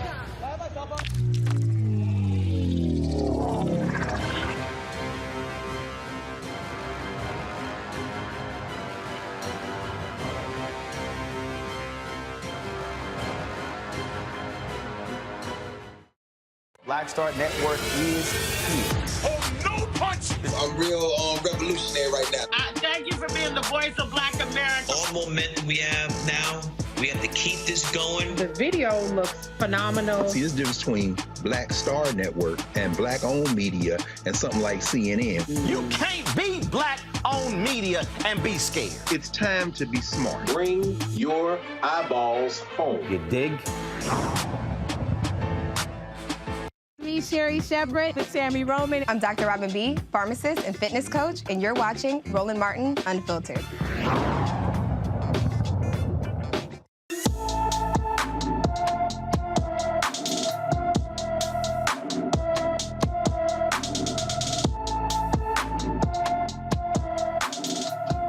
In today's Black and Missing, we talk about Lorenzo Carter. Lorenzo Carter has been missing from Mesa, Arizona since April 30th, 2023. The 16-year-old is 5'9" tall, weighs 140 pounds, with brown hair and brown eyes. Anyone with information about Lorenzo Carter is urged to call the Mesa, Arizona Police Department at 480-644-2211. Again, that's the Mesa, Arizona Police Department, 480-644-2211 with any information on Lorenzo Carter, and we hope that he is returned to his family safely as soon as possible. I'm going to go to headlines. In New York City, the DA's office has tossed the convictions of over 500 people who were wrongfully convicted by dirty cops. The convictions were related to misdemeanors and 8 felonies, all linked to disgraced officers found guilty of crimes such as taking bribes, perjury, and official misconduct while on the job. The DA's post-convictions justice unit reviewed the cases, and the move comes after similar actions were taken by the district attorneys in the Bronx, Brooklyn, and Queens. The move is expected to relieve hundreds of New Yorkers living with severe costs that come with convictions, including barriers to employment, housing, and education.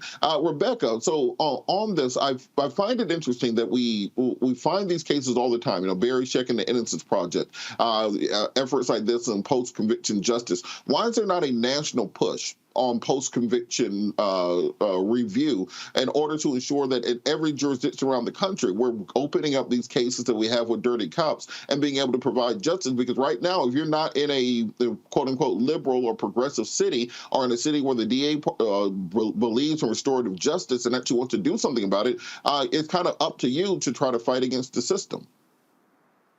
I mean, what you're really asking is, why isn't there better accountability with our criminal justice system? And that, I mean, we could spend the next hour talking about that. And it's not, I don't want to give a pass to so-called progressive cities, because when we think about that case in Baltimore, I don't remember the person's name right now, but the reason why they're reviewing the evidence in that case is because it was on a podcast and there was new evidence that came to light, and there was public pressure saying, hey, maybe this person really shouldn't be in prison. So I think regardless if it's a conservative area or a more progressive area, we do have to do better with criminal justice reform and understanding, like, how exactly are we prosecuting people in this country? Because we know that if you have a public defender, you are more likely to go to prison.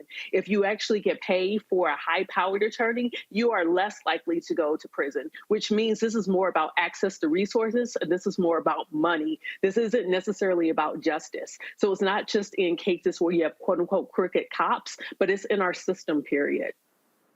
Absolutely. An editorial comment, since Rebecca brought up Black attorneys, or she didn't, but I heard that in my head. I want people to remember that same neighborhood or family attorney that you have that helps you out when you, that you call when you have an issue you want to talk about, you don't feel like paying somebody, or the same one that, you know, you ask for advice every once in a while, just off the books. When you get a bigger case, go back to them. Don't just go to them for the nickel and diamond and the free cases, and then when you get some money, say, well, I gotta get me a Jewish lawyer somewhere, because we still have that. Plaza had a song said faux lawyers and they all Jews, because that's a stereotype in our community that you get better legal services from anybody who's not Black. So we see Black attorneys with private practices literally dying on the vine because they can't get customers. But the minute you get that $1 million slip and fall case, you run across town to take that money to somebody else. So from the Black lawyers of America, take the big cases to Black lawyers also. They need that money just as much as that big firm that you want to go to across the city, and you're not getting better representation there. You just like the name, you like the comfort, and you like the proximity to white supremacy that it makes you feel like you have afforded when you walk in there with a lawyer that is of a more diverse background. Eugene, you want to hop in on that? I mean, look, I think you said it all right there. You know, all my lawyers Black. And every lawyer I recommend is Black. You know, and actually, Robert, you practice in Maryland, right, or just in Atlanta, or just in Georgia? No, just in Georgia. Okay, get that reciprocity in Maryland. We can talk some stuff. See, but, you and my wife, y'all just kind of keep trying to push me. I keep trying to get out the game. Y'all try to bring me back in. Listen, don't say listen. I just want you to be able to pay me when you lose the bet. All right, that's cool. But nevertheless, the thing is this, right? We have a responsibility to push for the most equitable, most fair, most blind justice system we can produce. I will take the American justice system over any other justice system on the face of the earth, point blank, period. But that doesn't mean that it's perfect. And part of that, you know, moving to a more perfect justice system is, hey, when you have situations like dirty cops, yeah, your credibility's thrown out the window. We can't trust you even signing off on a traffic ticket. When you have situations of abusive or aggressive assistant district attorneys, yeah, I think, you know, that those typically things need to be remedied. I mean, look, even today, Kevin, you know, Randolph was found, you know, acquitted of all 4 charges, right, down in Florida. I mean, he should have been charged in the first place. I mean, this is Florida. Stand your ground matters, right? I mean, I think if somebody's coming and to shoot up the place and you just happen to, you know, they got tagged in the shootout, you were standing your ground. So and all that's a part of creating a more perfect justice system, which should be our end goal at the end of the day. Absolutely. And Mustafa, part of the issue that I think people have is when you see cases like this with corrupt cops, everybody for generations has heard these stories. That uncle you had, that cousin you had who had interactions, and for a long time they weren't believed. Now that we actually have the ability to go back and fight through these cases and actually bring justice to many of these individuals, how important do you think it is that we center that in our political system? Because Republicans have been masterful at controlling language. They've taken criminal justice reform, they turned it into defund the police. You take sentencing reform, they call that liberal and progressive DAs, weak on crime, soft on crime DAs. How can we make sure that from the progressive side of the aisle, we are ensuring that a central aspect of the next election cycle that we are dealing with these issues of criminal justice reform, because we can deal with everything else. I said Biden's been a great job with bipartisan legislation, but we still haven't addressed this primary issue for the African American community. Yeah, well, I guess there are a number of different ways of getting at it. One, we know that there are a number of studies out there that show that somewhere between 5 and 10% of folks who have been incarcerated are actually innocent. So you got to bring forward those faces and those cases, one, to the American public, but two, politicians who are serious about trying to make real reform in this space have got to also incorporate those real world stories and how it has impacted not just the individual, but their communities that they come from. So you've got to socialize and humanize these respective issues if you want to counteract the disinformation and false narratives that Republicans use during campaign season, and then as a justification also for these restrictive policies that they put in forward.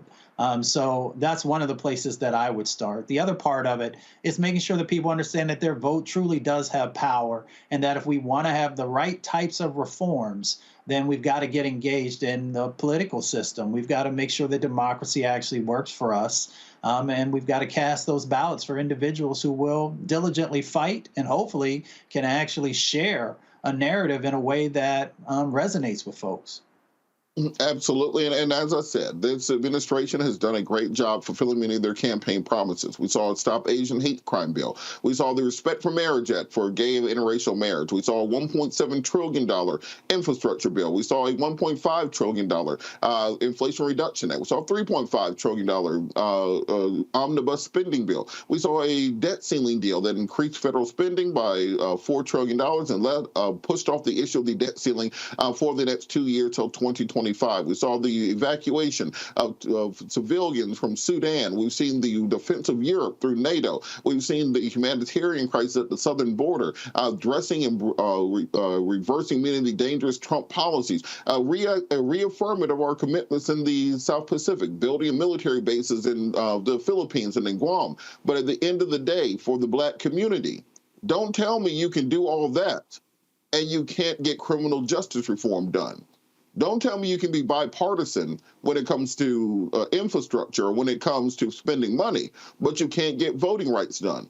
Don't tell me you were able to get Kevin McCarthy in a room and find legislation that both Alexandria Ocasio-Cortez and Marjorie Taylor Greene could both vote in favor of. So don't tell me you can't do big bipartisan things because you just did it. So now that you've shown that you can do it, you've shown you have the capacity to get it done, I don't want to hear any excuses when it comes to reforming the criminal justice system, to reforming policing in this country, to protecting Black bodies in this country, to ensuring that the base of the party, because every election cycle you say, Black people are the backbone of the Democratic Party, Black women are the backbone of this party. You're even starting the election cycle in South Carolina to specifically appeal to Black voters. I don't need you at no fish fries. I don't need you at no barbecues. I don't need you at no tractor pulls or anything else or in church basements. We need legislation that will actually solve the problem and get it done. We're going to talk more about this after the break. You're watching Roland Martin Unfiltered, streaming live on the Black Star Network. We will be right back. That was a pivotal time. I remember Kevin Hart telling me that. He's like, man, what you doing, man? You got to stay on stage. And I was like, I'm young, thinking, I'm good. And he was absolutely right. What show did you have at the time? This was one-on-one. Got it. During that time. So you're doing one-on-one, Yep. going great. Yeah. You making money. You like. I'm like, I don't need to leave. I don't need to leave from Wednesday, Thursday to Sunday. I didn't want to do that. It was just like I'm gonna stay here. Or I didn't want to finish work Friday, fly out, go do a gig Saturday, Sunday. I was like, I don't have to do that. And I lost a little bit of that hunger that I had in New York. I would hit all the clubs, running around. Sometimes me and Chappelle or me and this one or that one, we'd go to the Comedy Cellar at 1 a.m. And that was our life. We loved it. You do 2 shows in Manhattan, go to Brooklyn, leave Brooklyn, go to Queens, go to Jersey. And I got complacent. I was like, I got this money, I'm good. I don't need to go chase that, because that money wasn't at the same level that I was making, but what I was missing was that training. Yes. Was that. And it wasn't the money. It was the money. It was that's what I needed.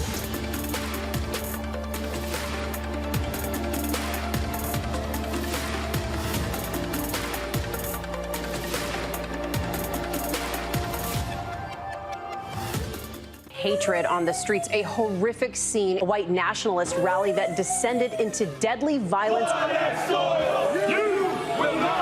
White people are losing their damn minds. As an angry pro-Trump mob storms the U.S. Capitol, we've seen Shelley. We're about to see the rise of what I call white minority resistance. We have seen white folks in this country who simply cannot tolerate black folks voting. I think what we're seeing is the inevitable result of violent denial. This is part of American history. Every time that people of color have made progress, whether real or symbolic, there has been what Carol Anderson at Emory University calls white rage as a backlash. This is the rise of the Proud Boys and the Boogaloo Boys. America, there's going to be more of this. Here's all the Proud Boys, guys. This country is getting increasingly racist in its behaviors and its attitudes because of the fear of white people. The fear that they're taking our jobs, they're taking our resources, they're taking our women. This is white fear.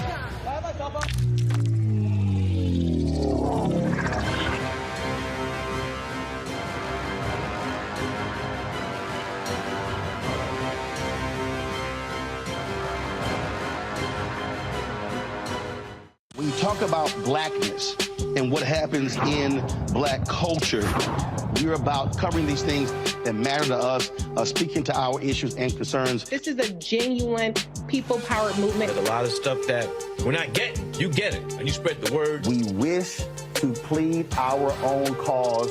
Too long have others spoken for us. We cannot tell our own story if we can't pay for it. This is about covering us. Invest in black-owned media. Your dollars matter. We don't have to keep asking them to cover our stuff. So please support us in what we do, folks. We want to hit 2,000 people, $50 this month, raise $100,000. We're behind $100,000, so we want to hit that. Y'all money makes this possible. Checks and money orders go to P.O. Box 57196, Washington, D.C. 20037-0196. The Cash App is $RM Unfiltered. PayPal is R Martin Unfiltered. Venmo is RM Unfiltered. Zelle is Roland at RolandSMartin.com.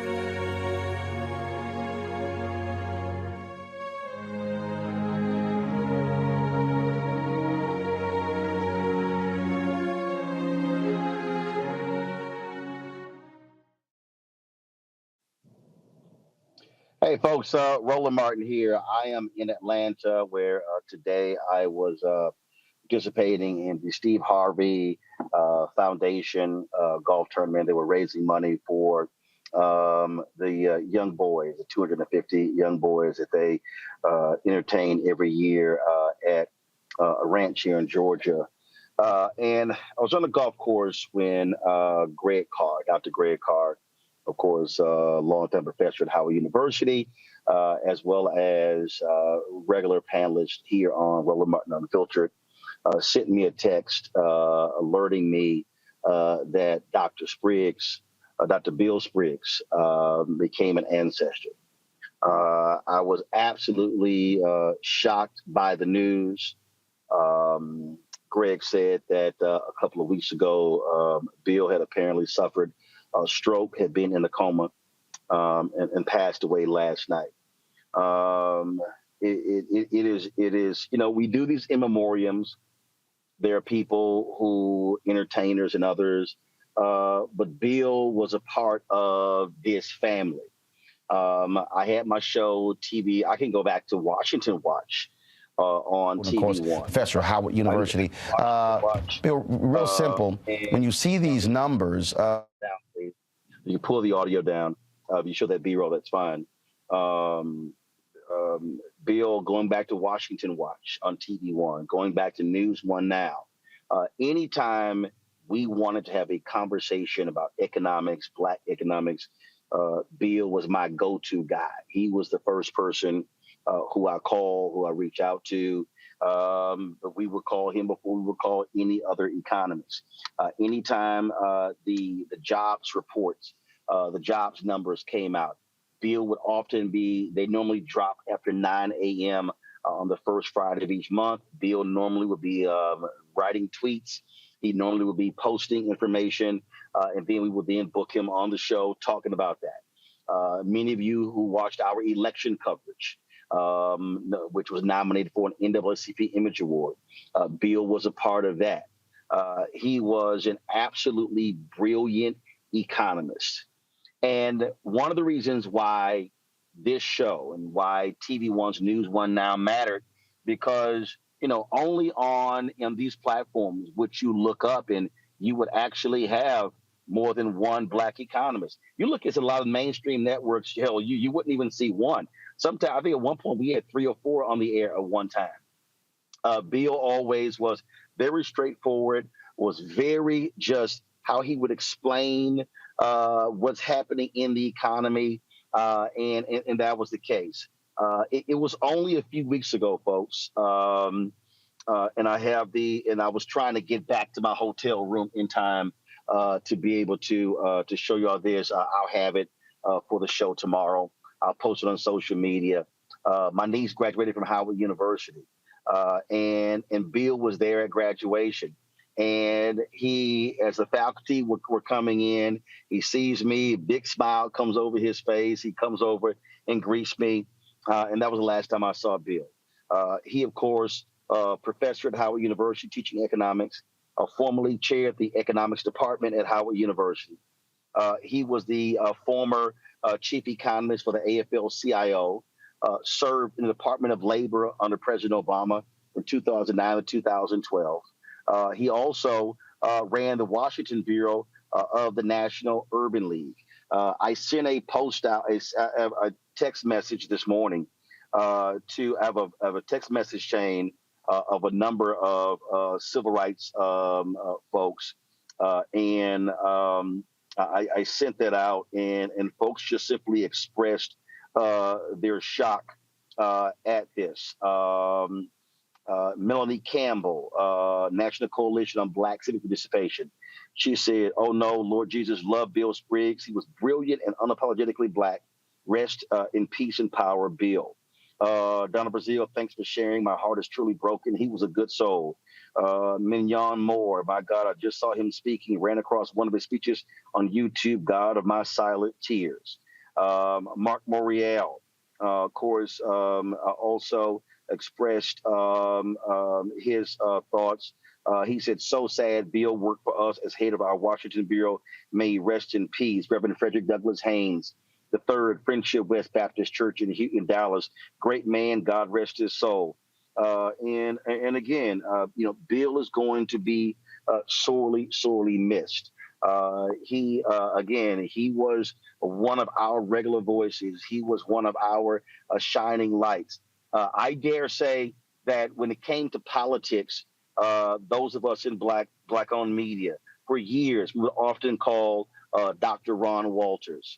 When it came to issues of dealing with political issues in relation to African Americans, I would dare say when it comes to economics, Bill Spriggs was that guy we would reach out to and we would call. That person would reach out and call. And so I was absolutely saddened, shocked and saddened to get that news from Greg about the passing of Bill. Certainly condolences to his family. He was a brilliant man, a smart man. And when we called him, he was there. And, you know, there were times when, you know, Bill fought cancer. Bill was sick for a very long time and lost a whole lot of weight. And he and I talked briefly about it. And then when he was on the mend, that's when he was able to come back on the show. And we had him back on the show. And so, you know, the jobs report just came out on Friday. And normally Bill would be on the show. Unfortunately, he was in a coma after suffering that stroke. So we have a number of guests who are lined up. Okay, Robert is gone. Okay, all right. So let me know if we're getting Robert back. I was going to actually toss it back to Robert to handle the interviews with the other guests. So let me know when we have him back. Let me bring on Dr. Julianne Malveaux, of course, a frequent panelist on the show. Dr. Malveaux there, folks. She also is an economist as well.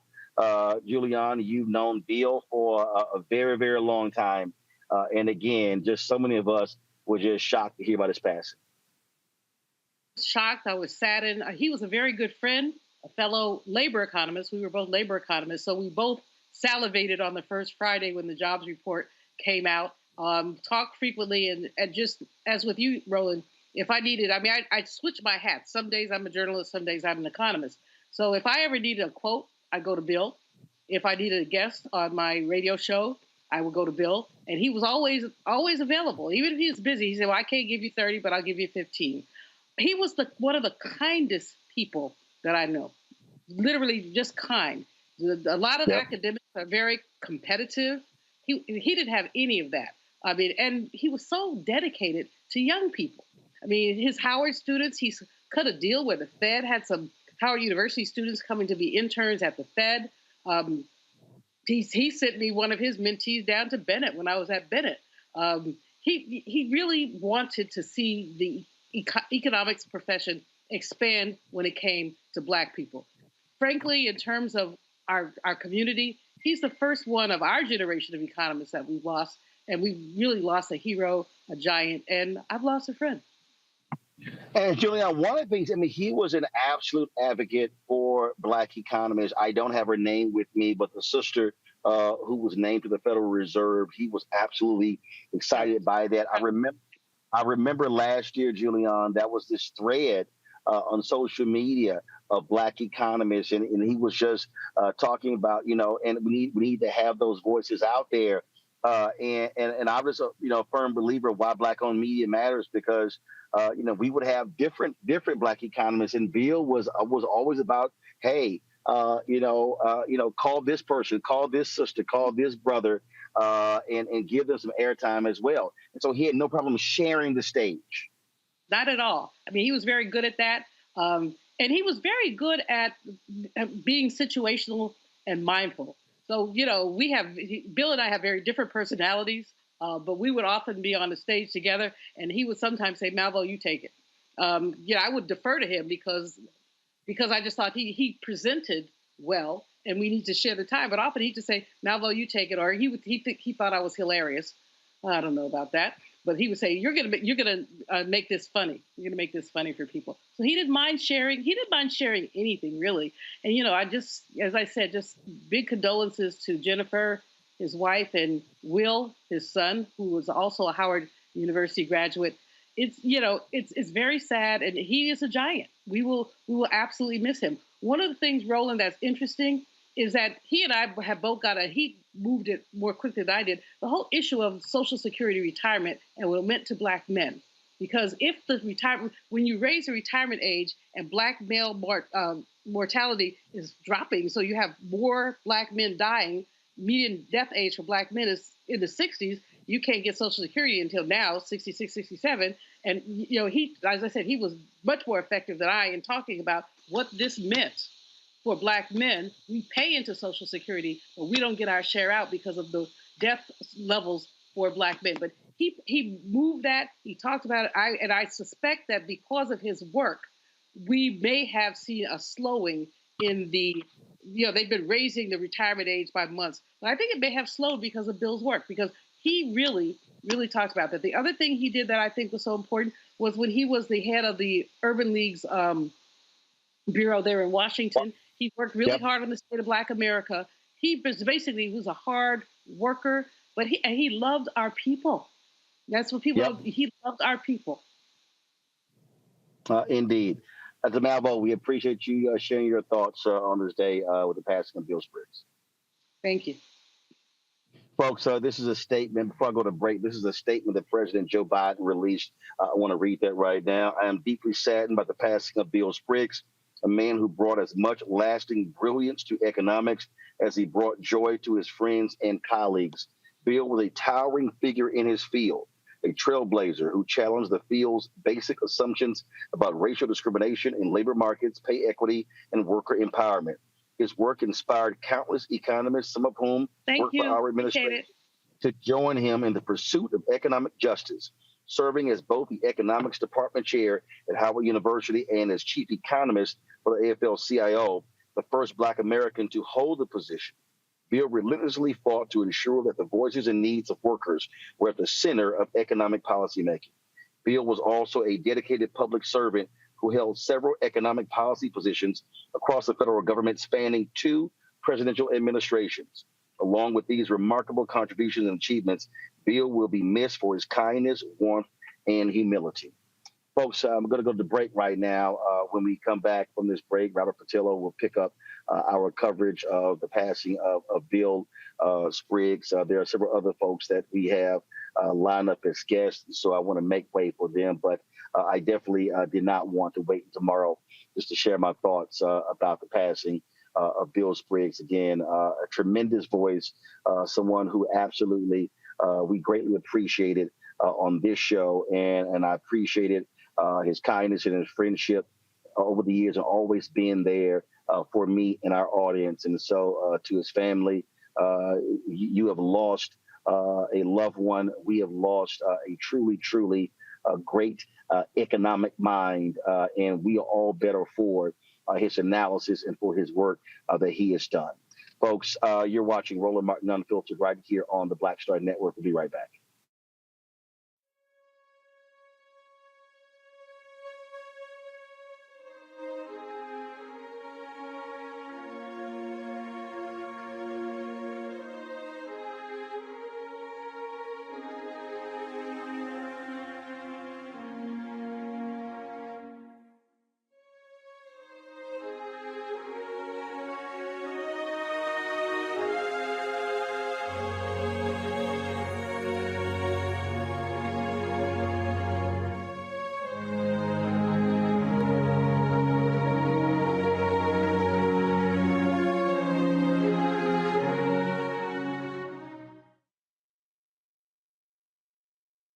Up next on The Frequency with me, Dee Barnes, the shooting of Megan Thee Stallion and the subsequent trial of Tory Lanez. Megan has been treated like the villain. The experience that Megan went through is something that all Black women face when we are affected by violence. This is something that's called misogynoir. There's a long history of characterizing Black women as inherently bad in order to justify our place in the society. Next on The Frequency with me, Dee Barnes. On a next, A Balanced Life with me, Dr. Jackie. Beware the generational curse. They're everywhere, in our families, in our workplaces, and even in our churches. It's like a minefield, identifying the curse and knowing what to do about it. When we're talking about generational patterns, oftentimes we get locked into those patterns because we don't want anyone to say, oh, you acting brand new, or you doing something different from how this is how we always did it. It's okay to do something different in order to get the results that you want to see in your life. That's next on A Balanced Life on Black Star Network.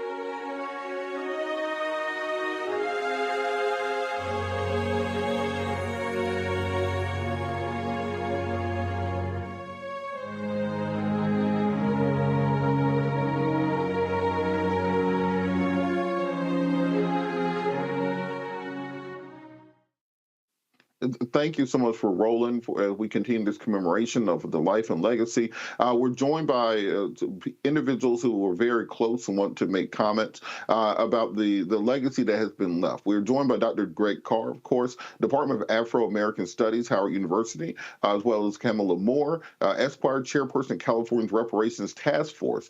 Also, Amari Swinton, PhD, Chair of the Economist Department at Howard University. Dr. Julianne Malveaux, I believe, will also be joining us. Dr. Carr, I want to just turn the floor over to you for comments. Thank you, Robert, and it's good to see Sister Moore and my brother Amari Swinton, who is in that next generation of Black economists. That line isn't very long. You start talking about Abram Harris and those guys in the 40s and Bob Weaver and them, and then coming through the names we might all hear, the Thomas Sowells and folks like that, and Walter Williamses. But as Julianne said, Bill, 68 years old. That is that next generation, and Amari Swinton, whose father is an academic, a first-rate academic. Amari and I kind of come in that generation after, and so he has taken the torch from our brother Bill Spriggs. I know that's hitting you hard, brother. Bill Spriggs spent his life in Black spaces. His father was a giant. I mean, Thurman Edward Spriggs, his father. Had a master's and a PhD in physics. His master's was from Howard. Bill was born in D.C., and his father was a Tuskegee Airman and a Buffalo soldier. Some of this stuff you can't make up.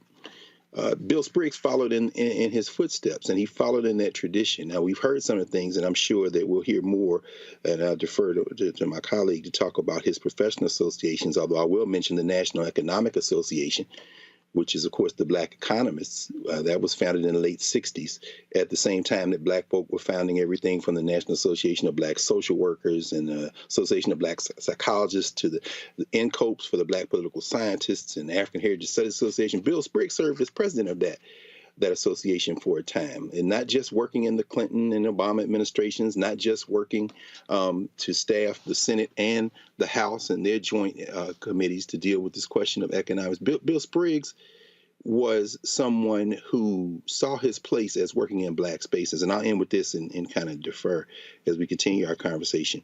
One of his colleagues posted today on social media that when Bill Spriggs showed up after going to Williams College undergrad, we used to laugh about that because he said that's where he met Sterling Brown. That's a story for another day. He then went to the University of Wisconsin-Madison, and one of his white colleagues tweeted out today that Bill Spriggs knew he always wanted to work at HBCUs. So whether it be Norfolk State, whether that be North Carolina A&T, or whether it eventually was Howard, Bill Spriggs knew he wanted to work in those Black spaces. So, this is more than a loss. This is a person who lived. This is a bridge figure from those early days of intellectual warfare to where we are today, and he can't be replaced. We can only continue to kind of fight the fight that he fought. Absolutely, Dr. Swinton. I'm just going to turn the floor over to you for comments. So Bill was one of those unique people in the academic space who could successfully go back to public policy, to academia. And Bill was always busy. He always was doing something, but he was always uplifting anybody he could help, right? In our department, Bill, even though he was the chief economist for the AFL-CIO, he did way more than he had to because he wanted to be at Howard. He wanted to see the students be successful. He wanted to be a part of their experience.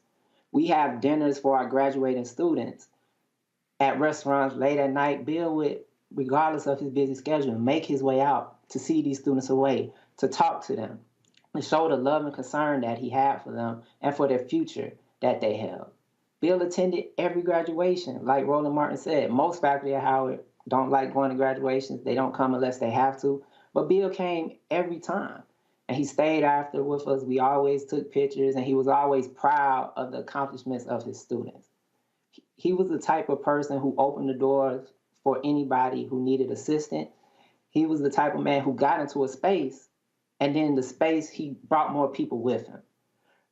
He was on the board of the National Bureau of Economic Researchers, and since he's been on the board, that space looks entirely different than before he got there. And you could say that about anywhere Bill went, because Bill was an advocate for those Black people. He was an advocate of reclaiming the history that was lost through his research. He did a lot of research on HBCUs and the benefits that they give to Black students. He was working on a research project that looked at the discrimination that the highly trained Blacks who came back from World War II faced when they came back to the U.S. They might have been the only people who had the technological skills to do the work, but because they were Black, they were discriminated against. And he wanted to document their path so people could see how hard it's been for Black people to survive and succeed in the U.S. And, you know, Bill was the person who hired me, and he's the reason that I'm at Howard.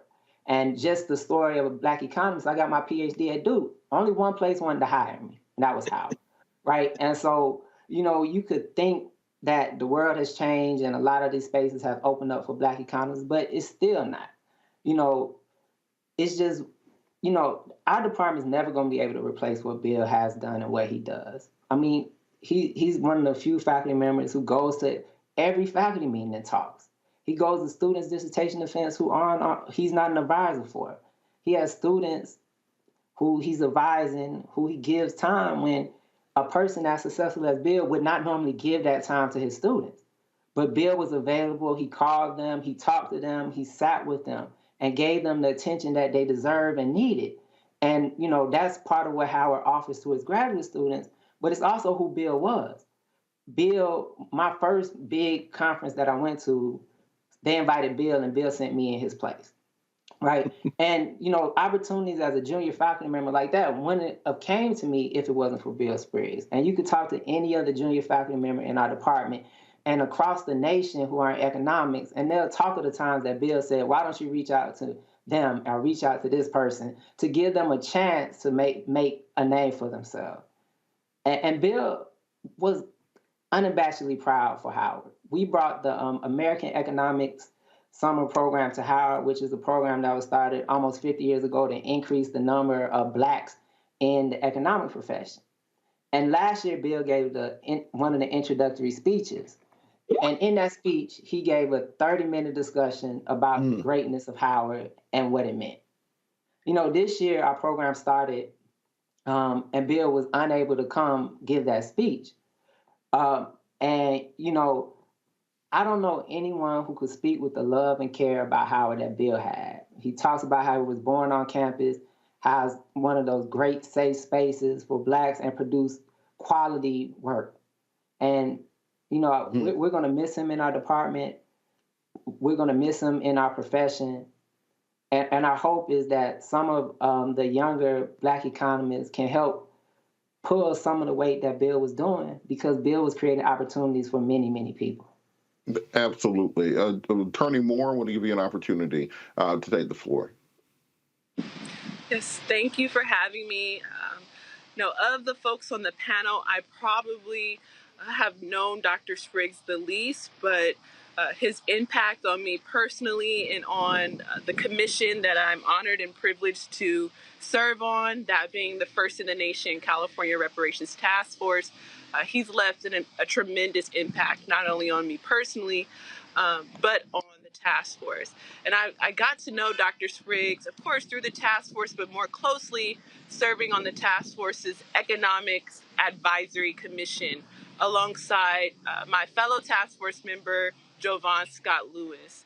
And in that committee, we worked to essentially hire a team of economic and policy experts, 5 of them, including Dr. William Spriggs, to help us with the impossible task around how do you quantify the losses of the African American community, those who descend from slaves and free Black people living in the United States prior to 1900. How do you quantify, right, the losses of this particular community for the purposes of recommending reparations in the form of cash payments?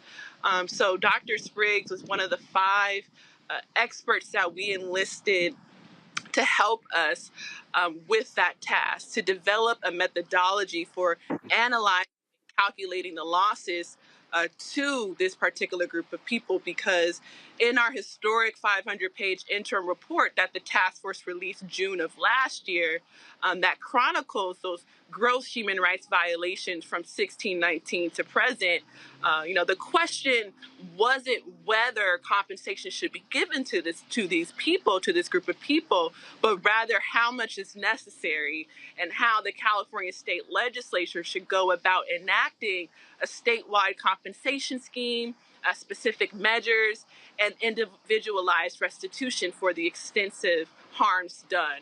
And so again, Dr. Spriggs led that team. So in our final report, which the California Reparations Task Force will be releasing to the public and to the California State Legislature June 29th of this year, you can see Dr. Spriggs' contribution, particularly in Chapter 17 of what will be our final report, which are the task force's final recommendations regarding calculations of losses to African American descendants of chattel enslaved people or descendants of free Black people living in the United States prior to the end of the 19th century in the forms of compensation and restitution. And I'll end by saying, through this work, Dr. Spriggs, again, led this team to identify at least 5 areas of atrocities where there is data and evidence to show or demonstrate how the state of California was specifically culpable in perpetuating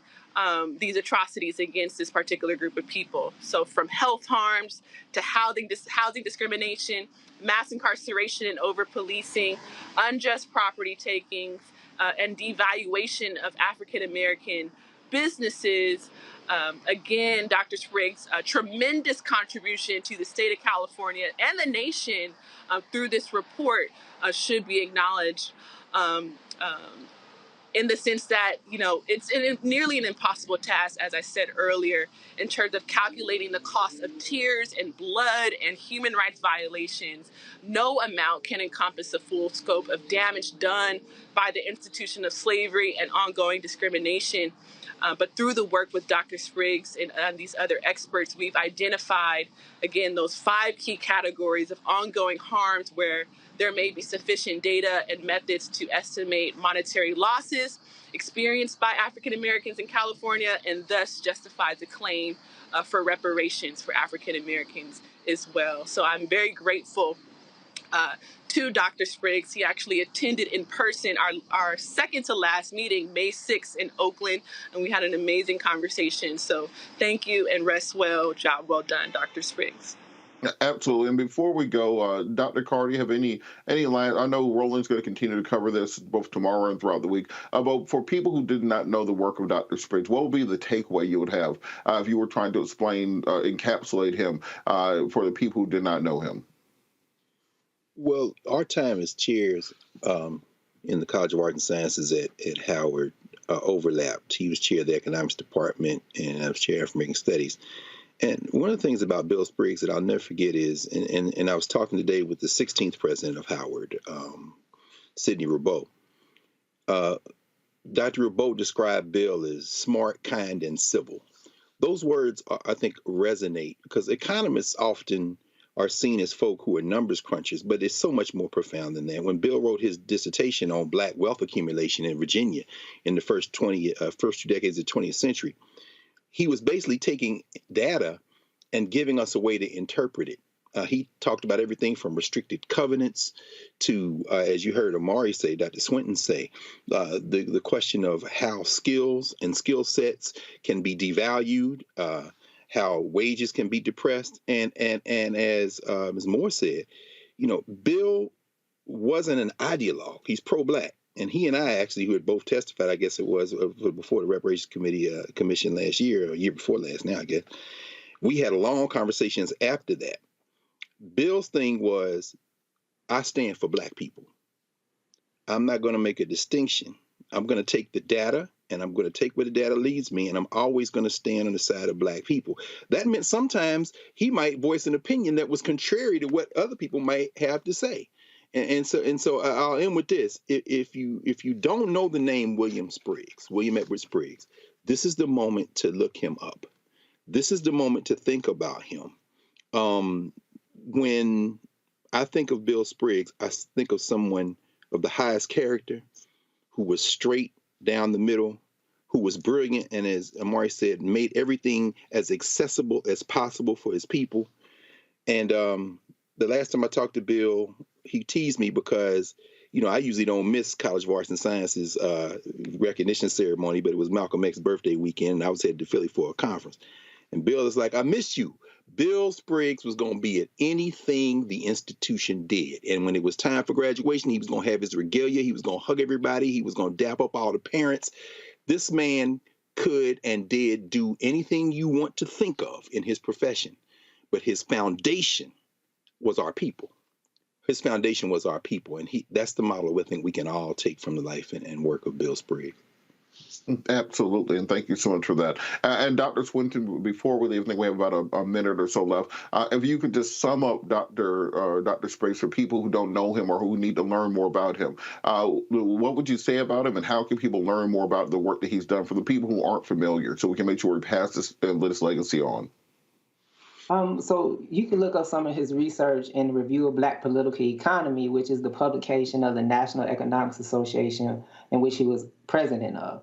Bill Spriggs is going to be remembered, especially amongst the economists who care about Black people, as one of our greatest examples of how to be an academic and still affect the policy sphere. Like, a lot of academics can't do both, but Bill Spriggs can go between policy making and actually doing hardcore economic research better than anybody else I've seen in our profession. And he's the epitome of a Black economist who's a public policy economist. And I'm not sure there'll ever be anybody who achieved what he's achieved both politically and academically. Well, thank you. Thank you all so much for everything you've said. Again, Roland will be continuing these tributes throughout the week. I want to thank Dr. Julianne Malveaux, who was on earlier, Roland, for checking in. Got to thank Dr. Greg Carr, as well as Attorney Kamala Moore and Dr. Amari Swinton for all of your contributions and everything that you've done through hopping on with us at the last minute to ensure that we are commemorating this and that we spread the word in this message that there, for the people who say that, well, where's the math at on reparations? Where's the academia at on reparations? It is there. It exists. We just need Congress to act on this. I also want to thank our panel earlier, Rebecca and Mustafa and Eugene, for joining us, as well as our guest earlier, Shelley Wynter, as well as Ms. Mitchell, because these conversations only happen here on the Black Star Network. You're not going to find a cut-in like this over on Fox or CNN or anywhere else. We are the ones who have these conversations, and this is why it's so important that we're able to continue this work. Roland will be back with you tomorrow. I want to thank all of you so much for joining us, and as Roland would say to end these shows, thank you for watching Roland Martin Unfiltered, streaming live on the Black Star Network. We'll be back tomorrow.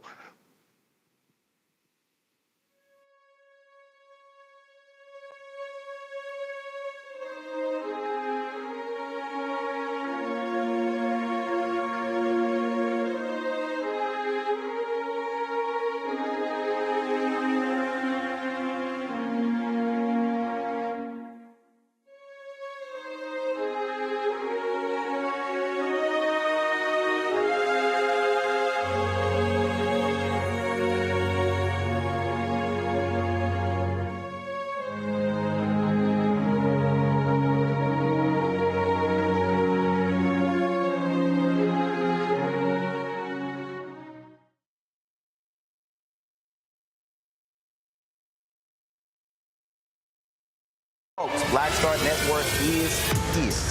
Oh, no punches! I'm real revolutionary right now. Support this man, Black Media. He makes sure that our stories are told.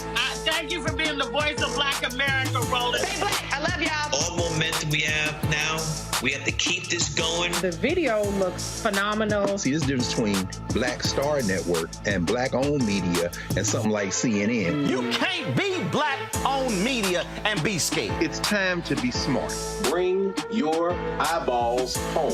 You dig?